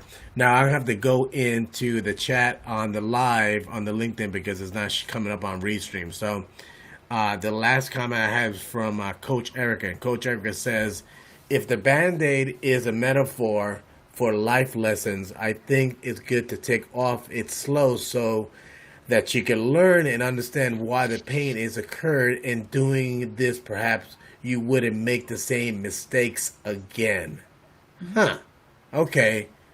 Uh, mind you, you're gonna learn the life lessons is gonna learn. Meaning, like, let's say, for instance, let me give you an example. If you're driving in a street that you're not familiar with, and you make a right turn, and you, bam, either you realize that there's a hole or a pothole on the ground, and you lose your something in your car, or your alignment get messed up.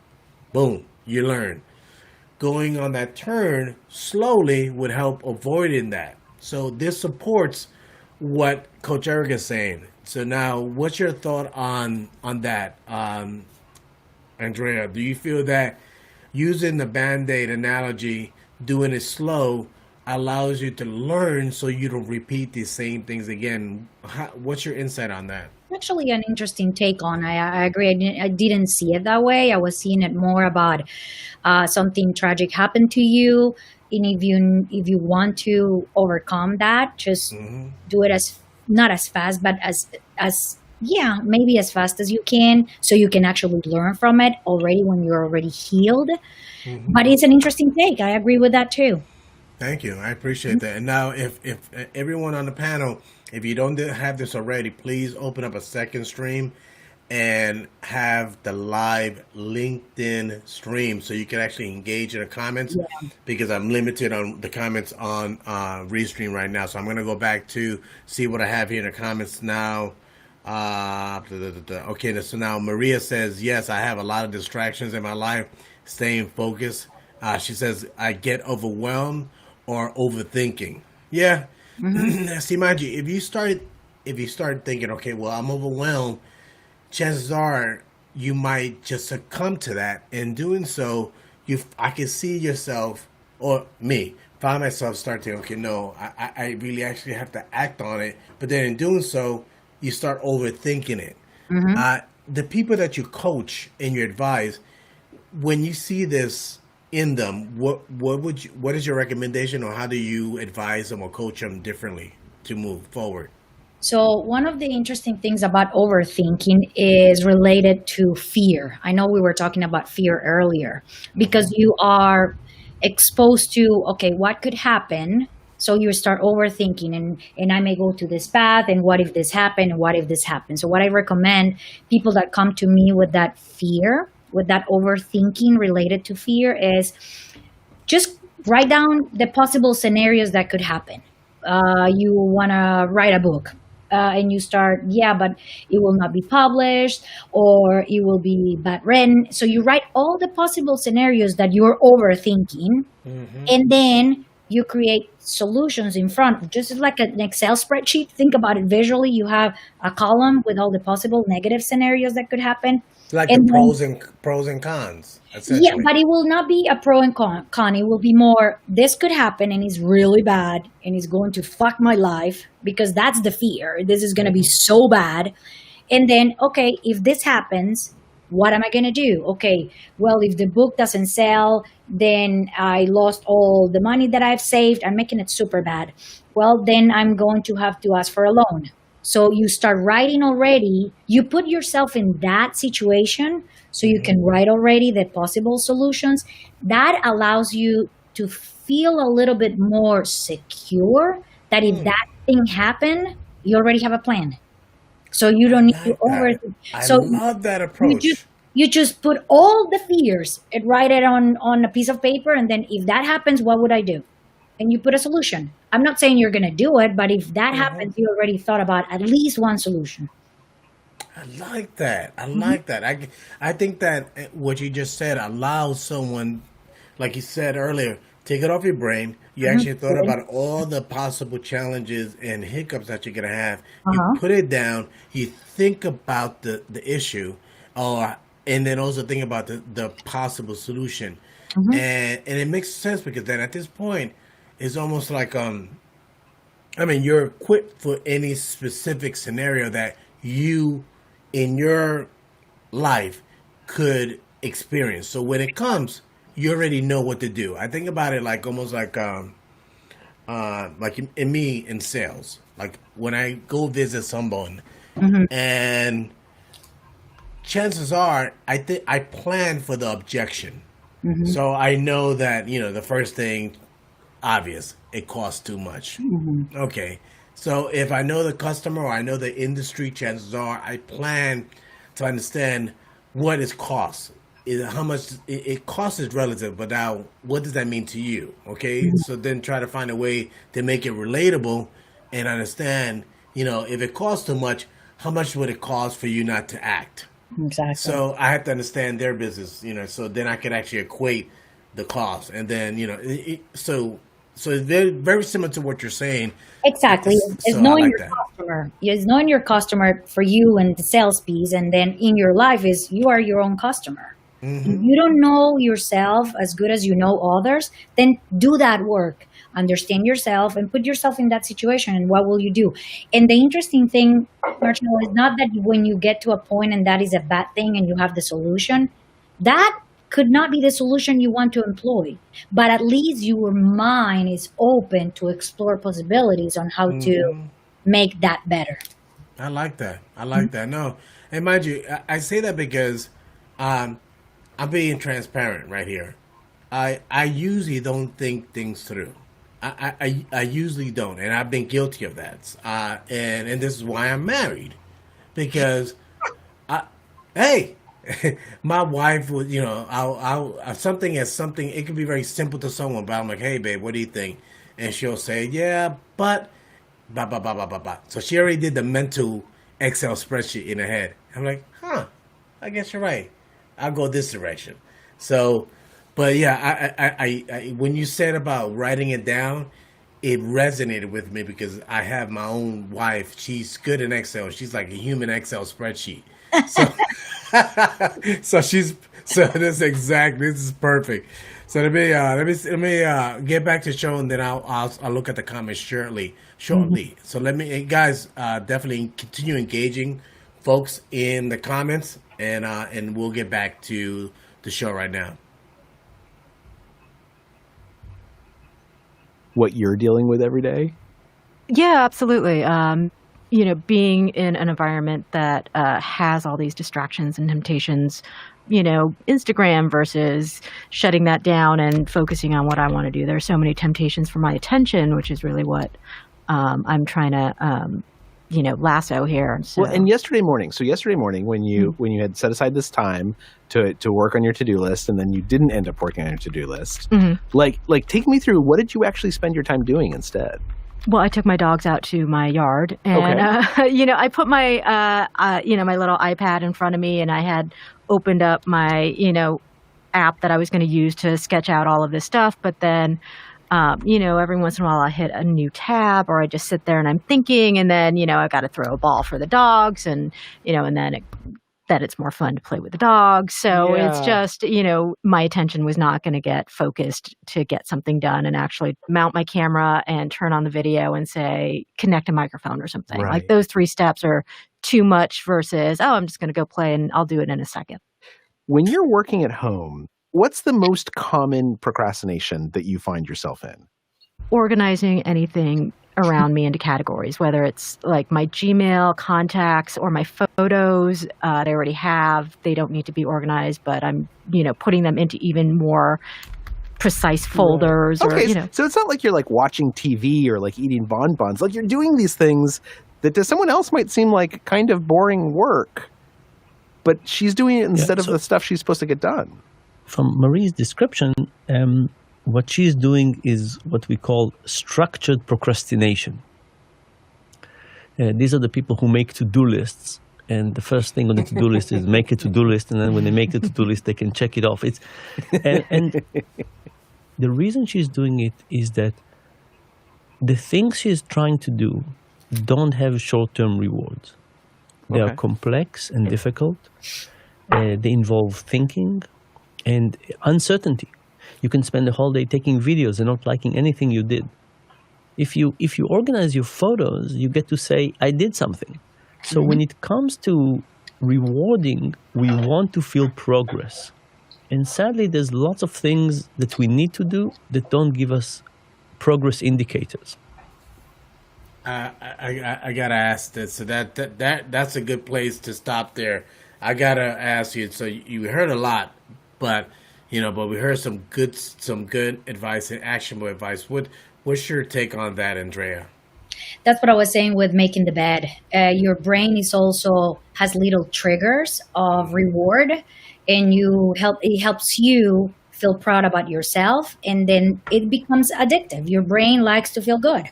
It feels protected. Making your bed is little things. And one of the things that I actually learned, I have a coach too, and my coach usually when you have something that you really want to do, just get a clear see-through jar, and you have those little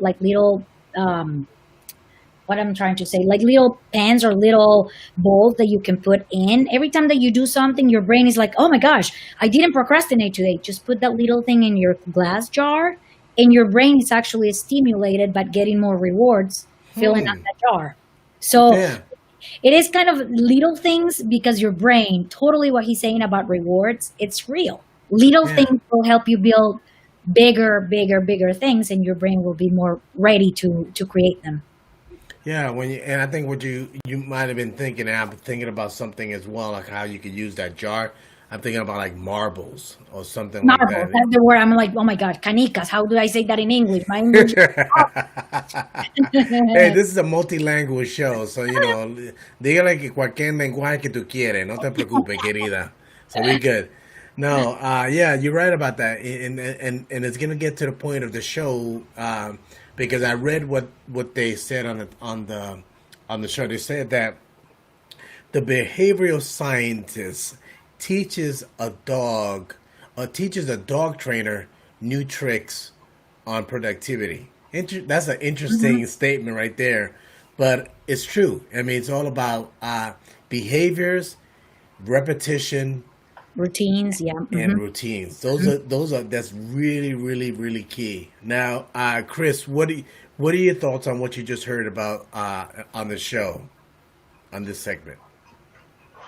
Honestly, I kind of went in a la la land. I started procrastinating about listening to things, and then I started engaging with people in the comments. No, that's fine. No, and I appreciate that. Engage people in the comments and stay in La La Land. We'll come back to you in a minute. Let me know when you come back. But I appreciate it because that we definitely want to continue engaging with folks in the comments because I can see that this has been a heated discussion thus far. So, Martin, so now I need you to help me out here. So, what's your thought about what you heard so far? About procrastination. No te oigo, papi. Actually, it's very interesting, and I think there's a lot. I hear the word behavior, and that rewarding thing that has to do with the hormones and serotonin and all that stuff that kind of produce joy. So I think it's interesting because procrastination I think has to do a lot with your health and your brain, and it goes hand to hand with that. It's not just something that somebody does because it has to do a lot of with your mindset, how the show started mentioning. So I think it's amazing. It's amazing because I hear you comment and Andrea comment, and I see how, and the recording that you're putting, I see how the brain and the hormones in your body and the actions that you take actually it affects your proactiveness rather than be steady. So I mean it's awesome topic. Yeah. Thank you. I appreciate that. And you didn't notice, but you just gave me something to ask the crowd. Let me know, guys. Are you guys a proactive or you guys are reactive? And I ask that because, okay, believe me when I tell you. Get really close to the camera, you know it's gonna be serious. I'm a proactive kind of guy. Believe me. I know I'm a procrastinator, but I'm proactive. And now I say that because for me to cultivate the relationships, I need to be proactive. I need to know. I need to let me give an example. Like I need to if I have Chick-fil-A clients and customers, I need to be proactive to know what's happening in their business. I need to find out if there's any changes. Has the company announced something new? So me being proactive, then I find out information. I find changes, and then I can use that information and reach out to my clients, my existing Chick-fil-A customers, or customers that I'm working with, hoping that I could do business with them down the road, and I could send them an email and say, hey, I saw that Chick-fil-A just recently did X.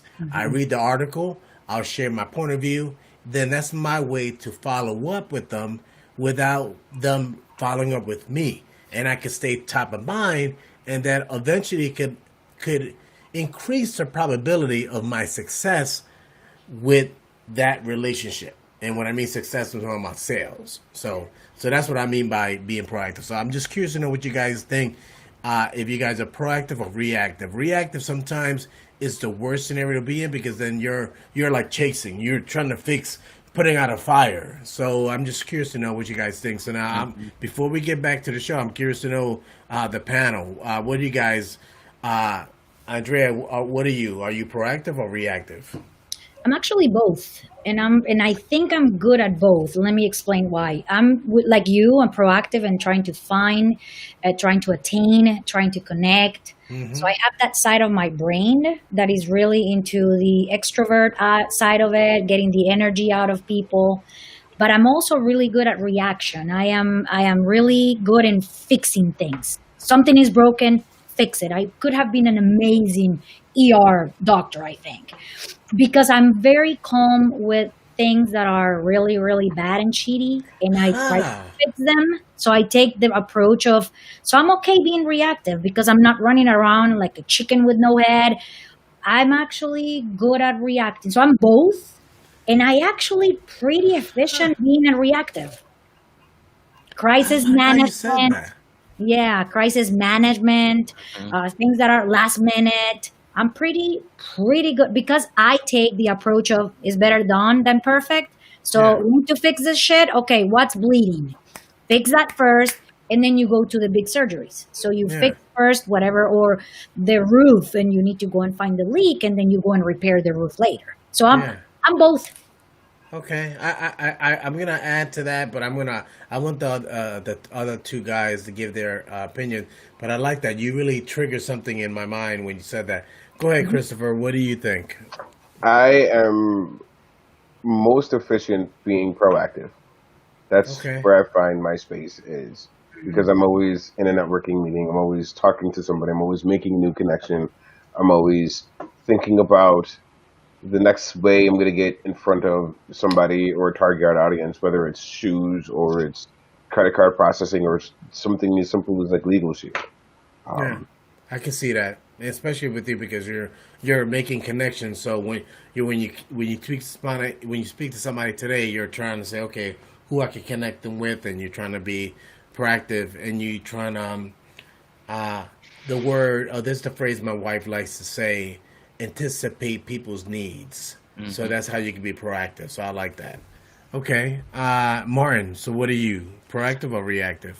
I would fall on the Andrea categories. I do both, depending on what's the situation. So I could be proactive, but at the same time be reactive to something that happened or it needs to change, of course. Then you react to that. So it's more like I'm a thermostat rather than a thermometer. I like that approach. I appreciate the. Thanks for sharing that analogy. That really puts things in perspective. Now, to add to what Andrea said, I can relate to what you're saying about being both, because let's say in a crisis, right? I've been known to be emotionless, meaning that I'm allowed to be in the moment, understand what's happening, what we need to do is almost like things happens in slow motion for me. Rather than being caught up with the emotion or the fear, I could sit and look. Oh, it's almost like that's how I feel. And I'm just looking around, or I need to act on something, but I can react, but I'm not in the moment. I'm more trying to fix the situation, like what you said earlier. So that really resonated with me. So I can definitely understand what you're coming from. So thank you for sharing that. That really gives that analogy really resonated with me. Absolutely. Let me see here now. Earl earlier said, he said a neuroscientist will tell you that there's no way the brain will multitask. Yep. But what it does do is individual things quickly, giving you the ability to do multiple things. That's interesting. Okay, so it's almost like when he says that, I think about like an engine. You know, those different things doing all at the same time, it quickly, just being very precise. But it goes back to what you said earlier, Andrea, and I can resonate with what you said, is that that's exhausting mentally, and eventually it can become physically exhausting.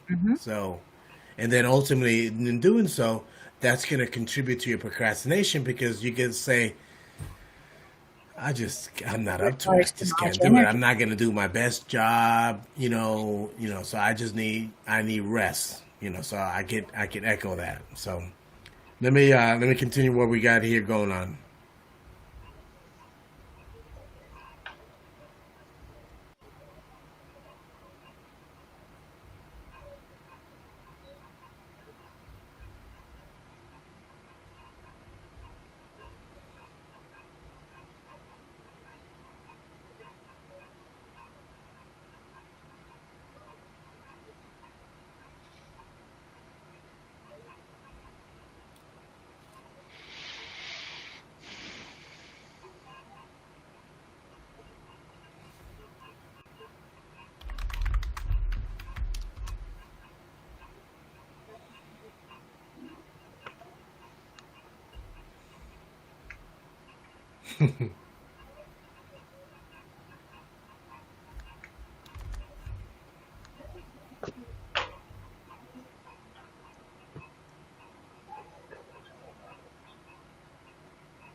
Did you bring the podcast back up, Marcello? Hold on a second. Okay. But doing something that is an immediate reward is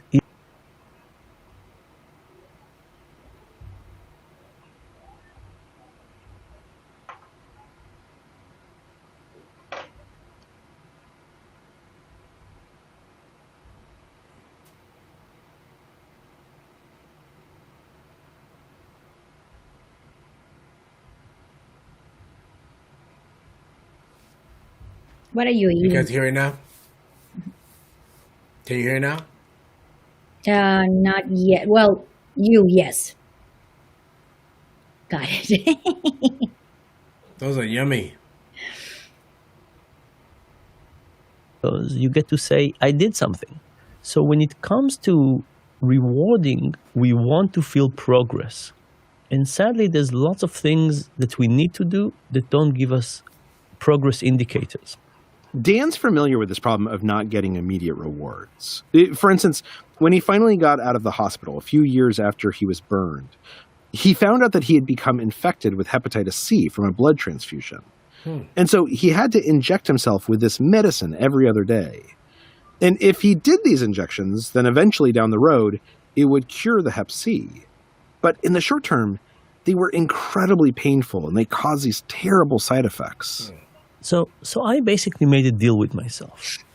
And I like movies. So when I was on this hep C regimen, I made a deal with myself that every Monday, Wednesday, and Friday, which were the injection days, I would first thing in the morning go to the video store. Used to be video stores at the time.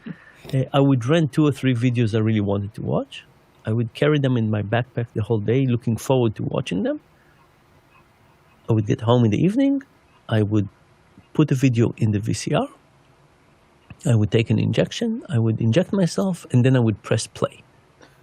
And I arranged my bed in front of the TV, and I had a bucket and a blanket. I was all ready for the shivering and the side effects and the vomiting.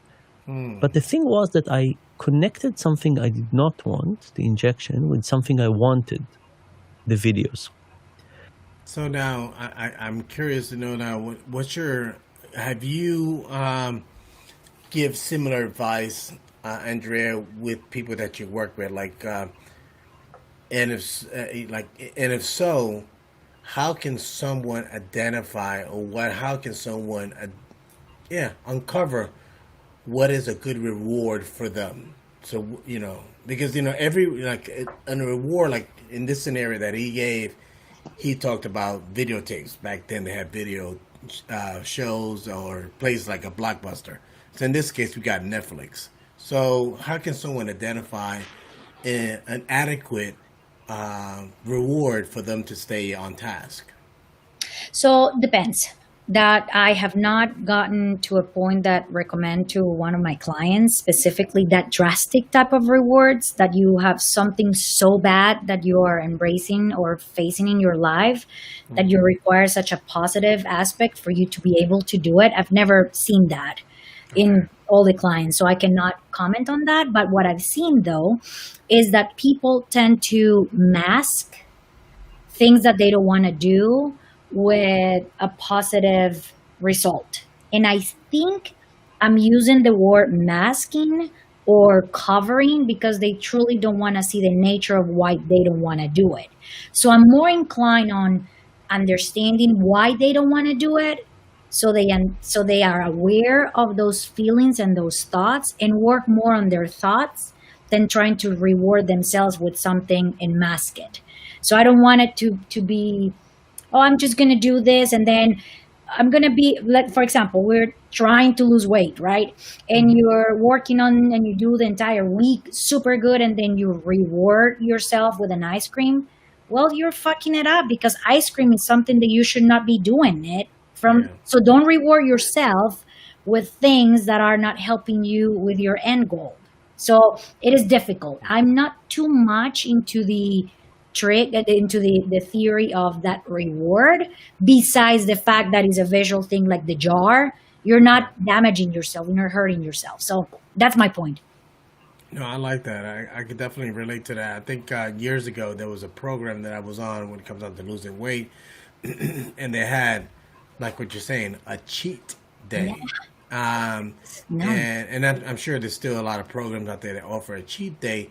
Mind you, the purpose behind the cheat day is to give you the feelings that you still are able to get eat the stuff that you want. But the fact is, once you are into it, maybe a week, 2 weeks, down the road, the cheat day doesn't feel the same way. Because meaning that anymore. Yeah, because at this point, most likely, you wanting to have a big breakfast and a big lunch and maybe a large dinner. How you feel is not the way that you want to continue feeling. So chances are that you start truncating these cheat days so much so that if you really focus, so much so that at this point you don't even have a cheat day. Your cheat day might be putting a high fat salad dressing rather than going with light. That could be your cheat. The one thing that I've talked to people, clients or friends, because I also talk to a lot of them about procrastination and feeling better when you're a procrastinator, is when you are able to complete something, think about things that make you happy, that are not going to impact your life or others. For me, I'm a geek. I like to study. So just sign up for the next course.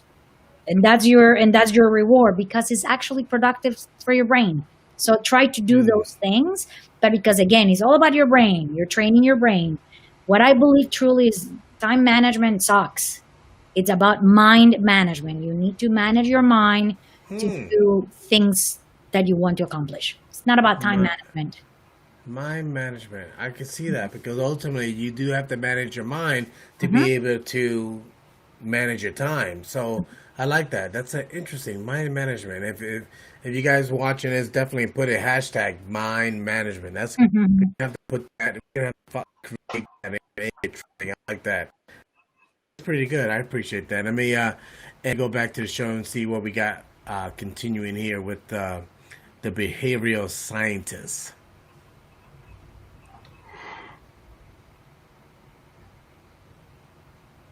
But doing something that is an immediate reward is motivating. And we call this reward substitution. And the idea is that the real thing is sometimes just too far in the future. And when it's too far in the future, its reward power is not high enough. So in this case, what you can say, oh, the reward of one day having your own app is going to be enough. No. Too far in the future, uncertain, not going to be sufficiently strong. What you need to do is you need to create an immediate reward for doing the work, not for the outcome. When we come back, Dan will help Marie figure out which reward she needs to help her complete her to-do list. $10 or more at an Rewards card offers 3 times points.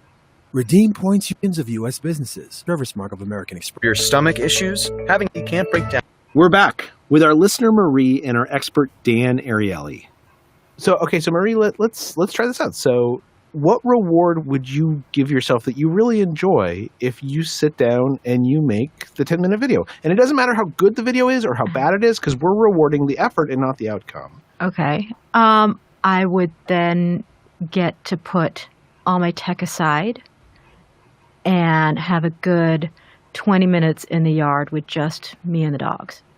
Is that going to work for Marie, or does she need a reward that's very different from the activity that she's doing? Yeah, so in an ideal way, that wouldn't be her reward, because you want a separation and you want something else. But when you hear her, she's so excited about these dogs. I don't know if we have another option. So, Marie, you tell us, what else is going on in your life outside of the dogs? It's basically all dogs. Can you get a different hobby, like whiskey or? Yeah, I'll do a shot of whiskey in the morning. I think I can definitely differentiate between now we're working and we're doing my dogs are working and we're doing some filming, and then after that there's this sort of release and happiness. And maybe you can separate even more. I don't know if you can take their collar off or. Do something else that would just separate the two periods. So that's sort of ritualize it a little bit so that you're in your mind, you're thinking this is our work time and this is our play time. No, that's great because we do that in dog training anyway. So, putting a collar on and saying, okay, we're working now, and then taking the collar off and saying playtime is pretty natural. They'll understand it. I understand it. So that's perfect.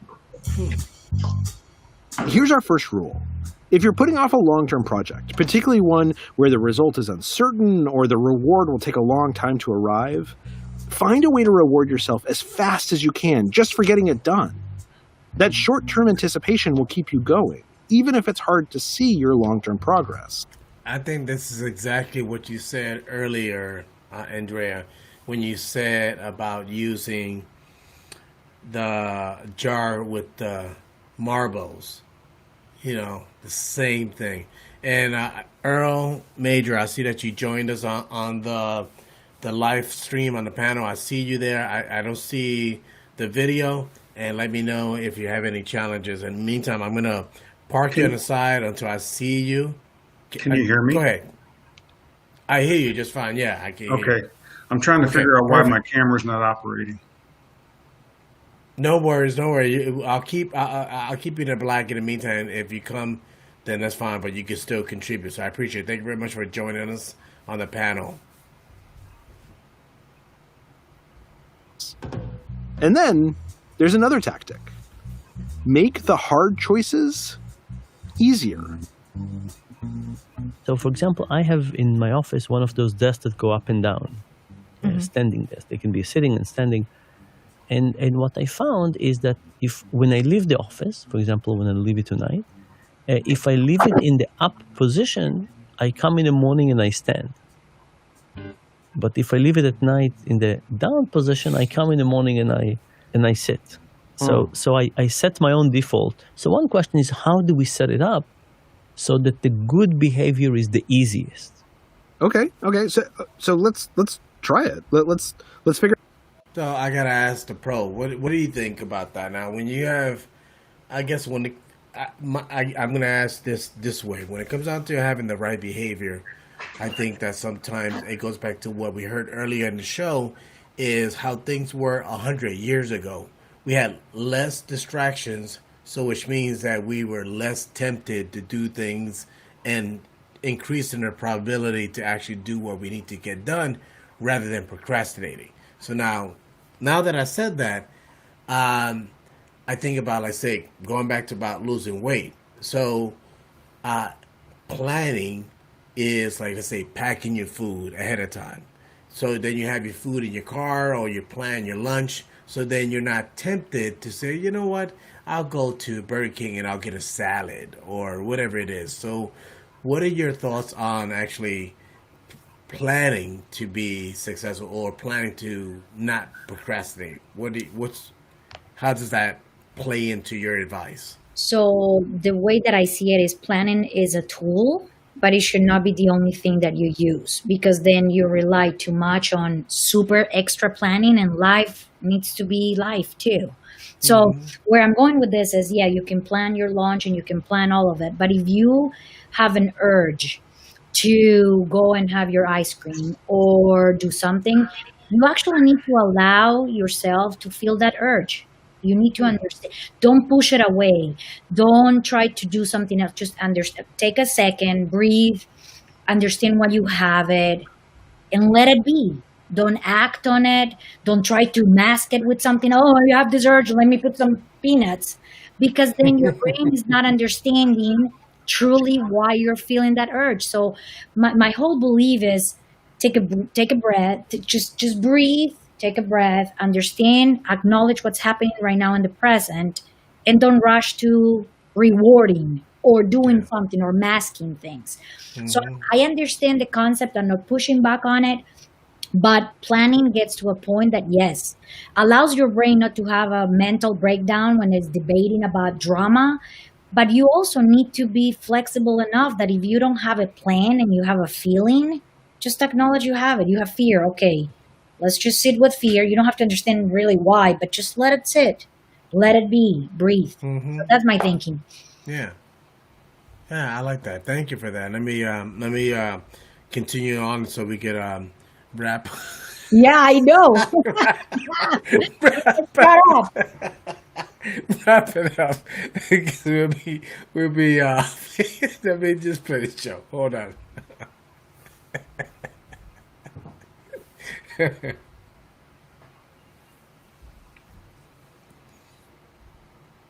Does that make sense? Yes, I can get my little phone stand, make sure my phone is charged, and even and get that all set up so that it's, when I leave the door to take my dogs into the yard, I can grab that as well. I'll put it next to the leashes. How long is each one of those videos? 30 seconds to 5 minutes, say. And how many of them do you want to make a day? One. I would say I'd want to make 3 a week, including editing. Okay, great. And what time do you usually wake up? 6 a.m. Okay. And ideally, at what time would you start filming? 7 a.m. Okay. So why don't you write in your calendar a 45-minute block from 7 to 7:45. The first 15 minutes will be to decide what you're going to film. Okay. And you'll make a list, and you'll keep on thinking about what else you want to do. By the end of those 15 minutes, you'll pick the best idea you have up to that point. There's a timer. When 7:15 is there, the best idea that you have, you start shooting. Okay. And you basically shoot that film over and over until the half an hour is over, or until you're happy, right? And then you get your reward.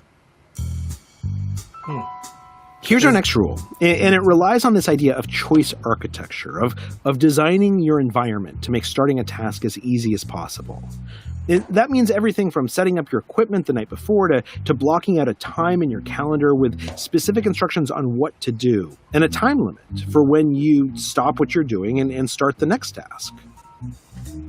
To just hear him say, pick the best idea, keep filming until there's a time limit or you're happy. That's just such a simple idea that, it doesn't make it like my whole identity is tied up with whether this is an awesome video and I look great in this video. It's like, just get it done. It might not be fantastic, but just do it.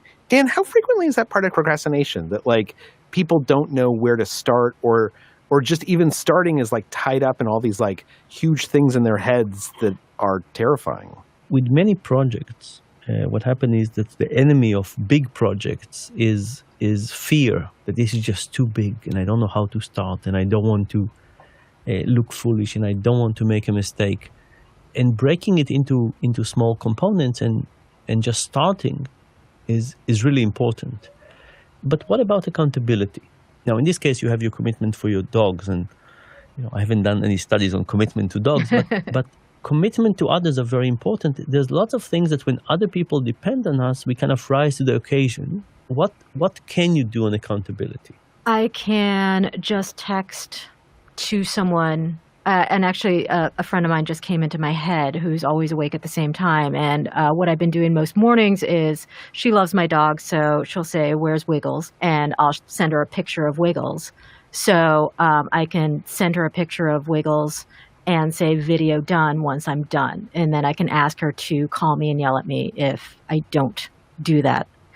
So it's tied into something I'm already doing. Yeah, tied to something you're doing, you're asking a friend to do. There's a whole range of things you could do, and you can start making it more powerful. So, for example, what if you told your friend that on every day you don't do it, you also buy her coffee? Right? You can give her an incentive. Yeah, no, that's perfect. Point is that there's ways to make this accountability larger, right, and more powerful, more pronounced. You can have a friend, you can have embarrassment, you can post things on Facebook and say, "I failed again today." The point is that you want to make both the reward of doing the right thing and the accountability for this higher. So I think that we've learned quite a bit. So I'll end that section on the show, and I want to get your and we could essentially wrap up the show. Now, you see this all the time on LinkedIn, or even you see a lot on Facebook and even on Instagram. When it comes down to like people trying to lose weight, I see it. They'll every single day, they'll post videos of them working out or whatever it is that they're doing. And that's their way to hold themselves accountable. And I know earlier, Andrea, you said that it's a good thing, but not really, because sometimes it can backfire. So do you still feel that same way when it comes on to having like an accountability partner? Yeah, I still feel the same. I don't think that changed my mind since then, because I believe that being accountable is to yourself. You could have things and people that could support you in your path. Yeah. But having somebody else to help you with accountability, that's not something I believe in. Yeah, no, I'm with you. I could relate to that because, and I say that I could relate to that because when I stop thinking about losing weight and actually start doing, then the results are, I've been quite successful. And I guess it goes back to what Martin says, that he'll say, yeah, I'll do it later. So I can relate to that. And same thing, like I'll lose the weight later. And then by the time, it just continues adding up. And then eventually it gets to a point that I can't fit my clothes. And I'm like, okay, now, all right, yeah, basta, yeah. Now I'm ready to do it. So now I wanted to get Earl Major his input. I know. Thank you very much for joining us, Earl. We can't see you, but we can definitely hear you. and you've listened to quite a bit of the show. I wanted to get your insight on the topic and share, what's your point of view on procrastination? Well, I made a mention of it earlier in the uh, evening that let me back up. I spent several years working in a pharmaceutical company supporting neuroscientists. And a neuroscientist will tell you that there's no such thing as multitasking. Mm-hmm. What they will tell you is that you're microprocessing in a linear rate faster than some people can. So when you think of multitasking, you're not really getting a bunch of stuff done because you're going from task to task. What you're doing is you're focusing on one task, then you're moving to another task, then you're moving back to that task, and you just keep doing that until you accomplish what you need to accomplish. People who procrastinate, it's not necessarily. Let me put it this way: procrastination can lead to multitasking because in your earlier notion, you aren't proactive.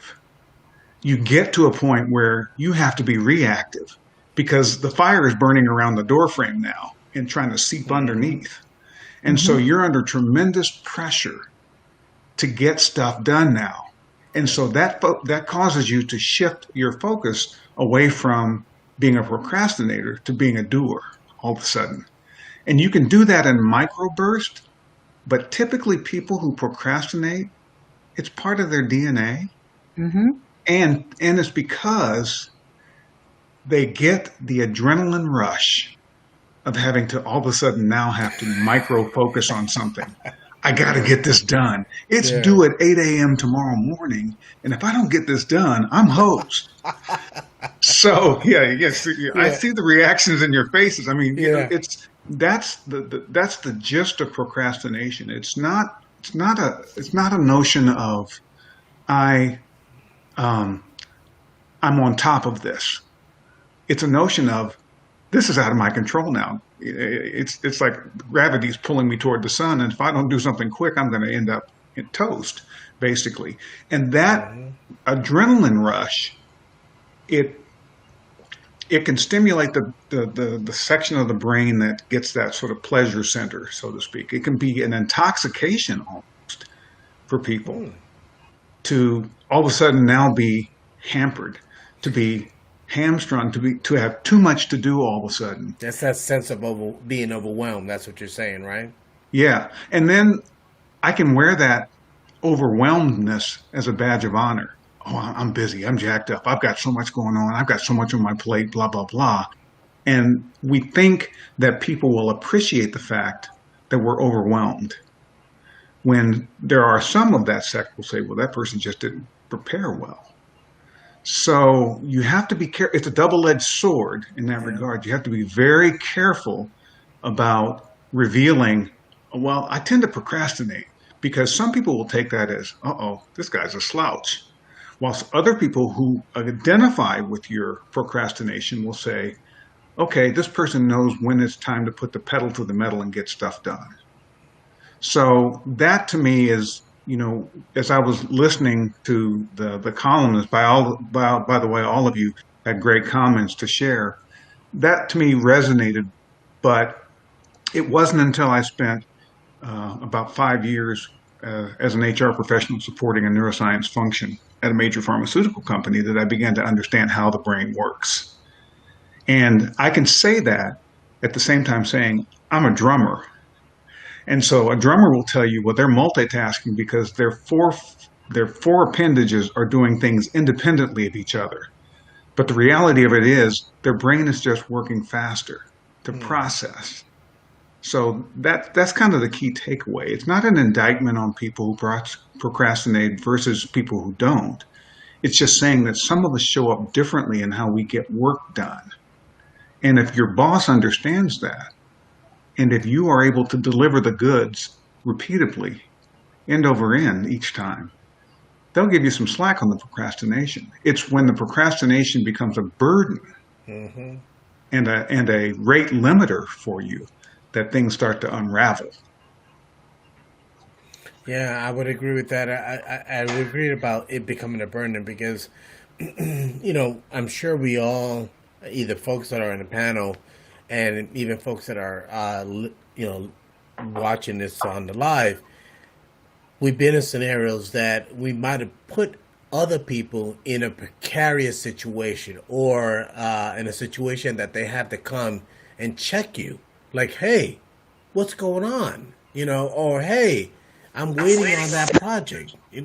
So either way, I mean, you see that, and when you like what Earl said, when you're putting a burden on the people, it goes back to how I feel sometimes. It's like, well, at this point, I don't want someone to come to tell me, hey, Marcello, this report was due last week. In today's Monday, what's going on? So, like you said before, if you put the pedal to the metal, you have to get it done. However, we both know that that kind of behavior is not sustainable. So eventually something has to give. So meaning that, yeah, you could do that maybe for several days, several weeks, several months, maybe even several years. But the fact is something is taking a toll. Your health, your lifestyle, your relationship, or even ultimately your career. So having the discussion that we're having today, we're putting a spotlight on the topic and making people aware that there's a better way to approach it. Earl provided some scientific information to support his point of view. Andrea was talking about, how to provide, she's providing some actionable advice, how to actually move forward. And he's like, I'll get it done later. Forget about it. And then Chris, he's a proactive kind of guy, so he gets things done because he needs to, because he got little ones to hang around. So I'm thankful very much for having an opportunity to talk about procrastination. It really it gives me an opportunity to look inside myself and realize that it's not that hard. I just have to actually act on it and not put myself in a situation that something is taking a toll, either by health, sleep, like what you said earlier in the beginning of the show, Andrea, sleep. That's huge. I would agree. And Christopher knows this personally. I'll go to sleep at 4 o'clock in the morning sometimes and wake up to go to work, around, 7:30, 8. Marcello, that's not Yeah. good. Like for me, I'm looking at the clock and I'm like, oh my gosh, it'll be already an hour in bed. Yeah, I know.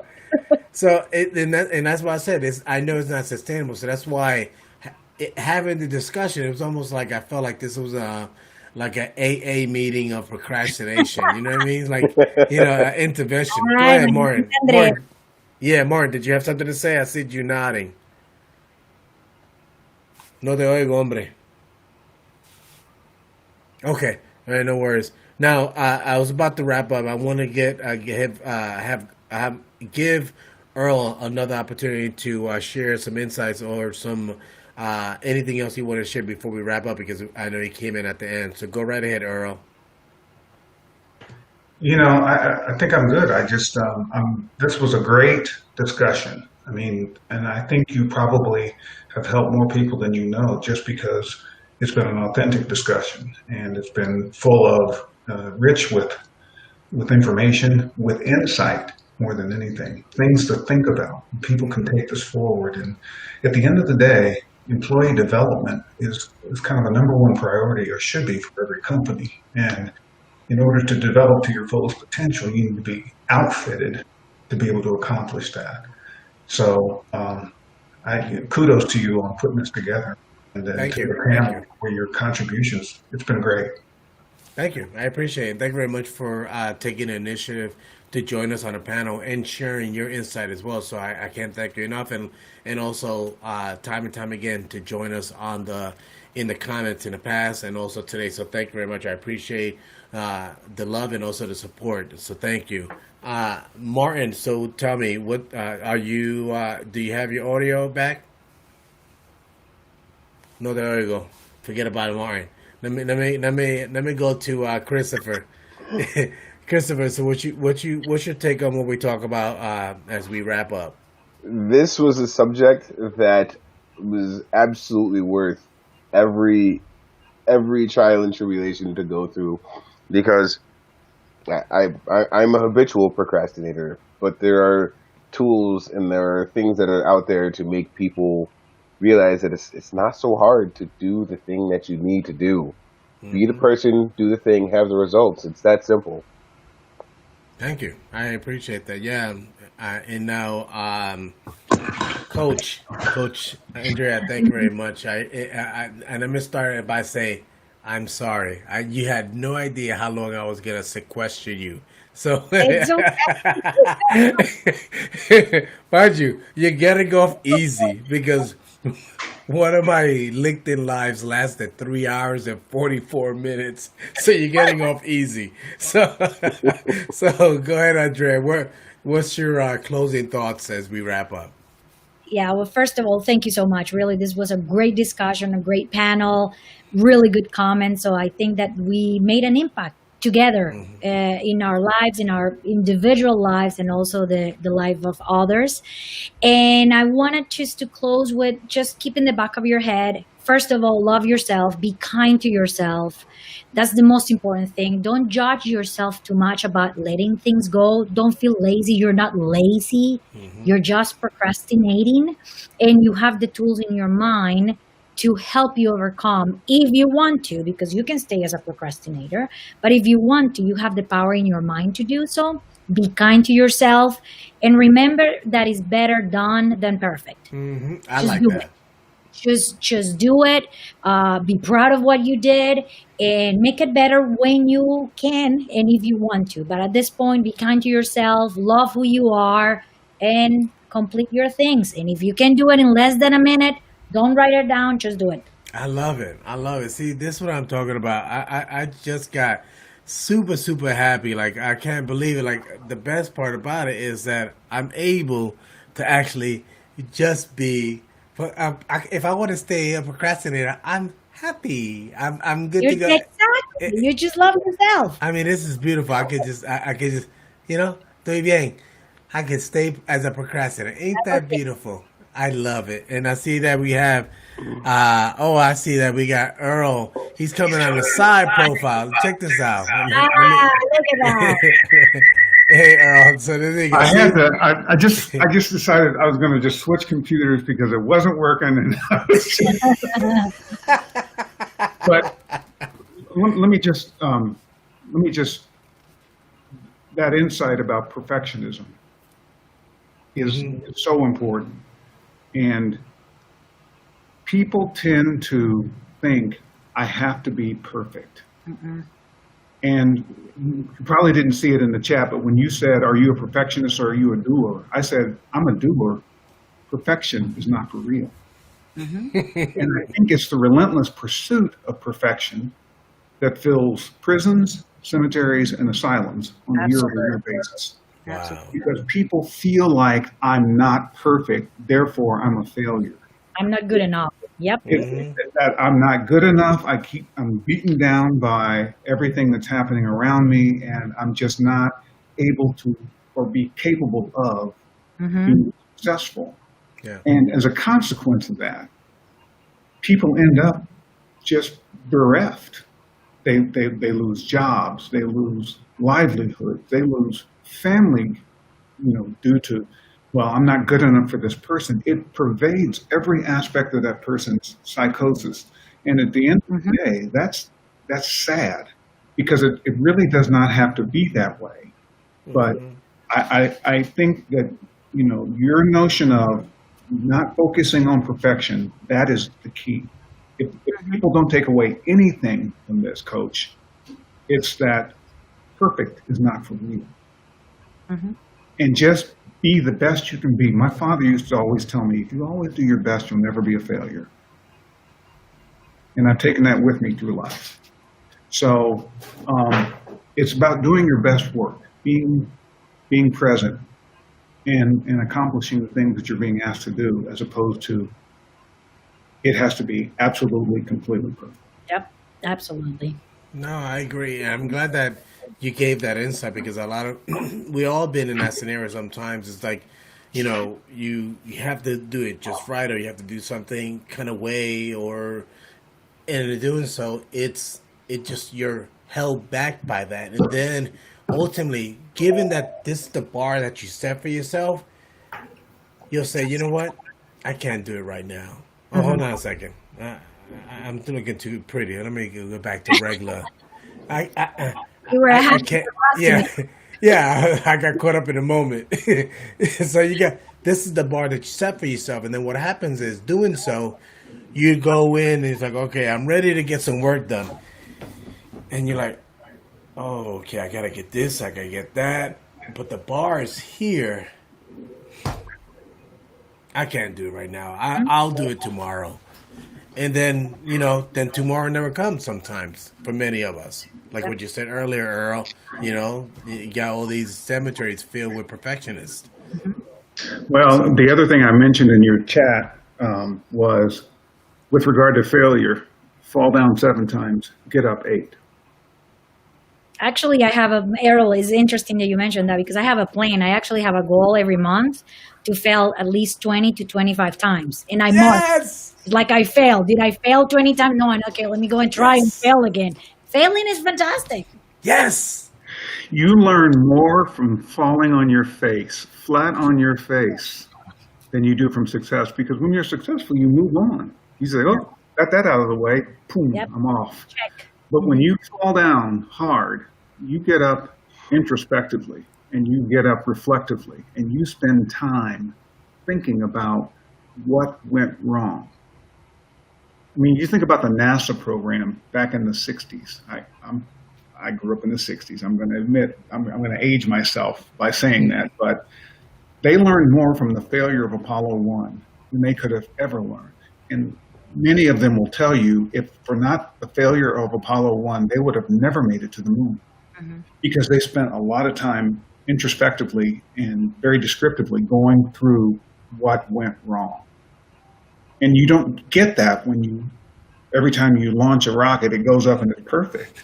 You get that when one blows up on the launch pad and you go, what happened? We got to fix that. We can't have people in that ship when that thing goes off like that. So it's that kind of ability to recover from adversity that makes you stronger. If you think about muscles, you lift weights. When you lift weights and you increase the weight of the amount of weight that you're lifting, you're tearing up your muscle. You're literally tearing muscle fiber. But what happens after that? That muscle fiber repairs itself to be stronger than it was before you tore it. Emotional muscle works the same way. You have a failure in your brain, your emotional muscle is torn. It can be repaired, but you have to be introspective and you have to think about what went wrong and what I can do differently going forward. And that, to me, is the difference between a person who's successful in life and a person who always feels like they've got work to do. It's funny you bring that up because I think about it in my career. I'm 46 years old and I've been in sales since I've been 18. And I mean sales meaning eventually it was always, at one point I had to ask for some commitment. And so I think about what I do and I constantly push the envelope. And in doing so, I'm increasing the probability of failure. And then I know how far I could go every single time. And what I mean by that, let me give you an example that we all can relate to if you ever sold something. You look at a customer and you're like, you know what, let me give him the lowest price I can because he doesn't look like he can afford it, or he's going to negotiate me to death, or because at this point you're reducing the chance of failure. But in doing so, what happens is that you're reducing the probability of success. Because what happens is, you might find yourself in a scenario they might challenge you based on a recommendation. And I'm not talking about money. I'm not saying that I'm overcharging you. I'm saying my recommendation might be this because I see that this is what the customer needs, even though sometimes you might find yourself, well, this person, all they really want is this, but I feel based on what our assessment, this is what they need, and then I'll recommend it. And when they object and they say no, I want to go here, I'll bring them back up and I'll give them my explanation on why I'm steadfast that this is what they need and this is why. Mind you, it's still increasing the probability of failure. In doing so, then if I fail, I learn how to do it better next time, or I know how I may want to approach it differently. So it supports what you talked about earlier, Earl, about falling down 7 times and getting up on the 8th. So I appreciate you sharing that insight. Now, Andrea, you shared your insight. Christopher, you did. Martin, you're back. I see you got a pair of headphones. So now, Martin, you tell me what's your closing thoughts on what we talked about today? No, he's not. Hombre. Oh, you're not back. Okay, no te preocupes, papi. You're good. So now, I want to thank everybody sharing your thoughts. Earl, did you have something else to add before we wrap up? Because I'm so happy to have you on the chat. No, except that, geez, I thought there'd be like pretzels or pub dip or something. No, listen. You could drink vicariously via the, okay? Oh, yeah. That's what I had. So this is a local company in Atlanta. So that's what were you drinking today? Were you drinking water, beer? What were you having? Oh, this is just water, but I didn't grow up. I spent 8 years in Louisville, Kentucky, so I know all about bourbon. Yeah, so that's pretty good. Earl, I can't thank you enough for joining us. Thank you very much. Well, you mentioned, just one more tidbit. You mentioned how you approach a sale and the assumptions that you make. Mm-hmm. One topic that might be of interest, given sort of the recent racial unrest, is implicit bias and how people approach that, and how people make assumptions about a person. They see a person, for example, prejudge, right? They see a person with a "Make America Great Again" hat, and they automatically jump to an assumption. They see a person in shabby clothes, and they automatically jump to an assumption. And it could be that shabby clothed person is a billionaire who's just trying to figure out how people will react to him wearing shabby clothes. Yeah. So that could be a potential opportunity, to have in the future. But that's just me. No, I can agree with that, because I make an effort not to prejudge. So much so that people. I when I interact with someone, when I interact with what their goals are and how I can help, and then I make a determination and make a recommendation based on that, not how they look and how they dress. So I could definitely appreciate that insight, Earl. Yeah, and as far as future opportunities are concerned, I'm at your disposal. Just let me know. Shoot me an email. Oh yeah, I'm looking forward to that. I mean, it's going to be on like Donkey Kong. That's what they say. So I thank you, and I made you myself there. So there you go. Hey, I got some gray over here. So. Oh yeah, you got Actually, you have hair, which yeah. Me, it's like, save yourself. Oh, guys, be quiet. Earl, thank you, man. You put a big old smile on my face. I love your perspective on the topic. I thank you very much, and thank you very much for being resilient to get on the chat. Thank you for sending me the link to allow me to crash your party. I appreciate it. No, man, you're welcome to crash anytime. And when you get a chance, share the replay with your audience and share. Let folks know about the dialogue. So definitely would appreciate that on your end. Okay. All right, guys. Thank you very much for joining us today with Cocktails at Chello. Andrea, thank you very much for hanging out. I just applied for a Patreon account. We're going to pay you for your time. I just applied for a Patreon account. So we're going to find a way. So we're going to do that because, like I said, she had no idea. And at one point, I saw her on the video when I was playing the podcast, and I saw somebody walk by. She probably was like, yeah, I'm still here. I'm still here. No, it was my daughter was leaving, so I needed to say bye. Okay. Thank you. I appreciate that. Absolutely. Listen, thank you, guys. I appreciate everyone that's showing up. Thank you very much for watching us today with with Cocktails with Cello episode 16. Everyone, take care. You guys have a great evening. Thank you. Bye. Bye bye. Bye-bye, guys.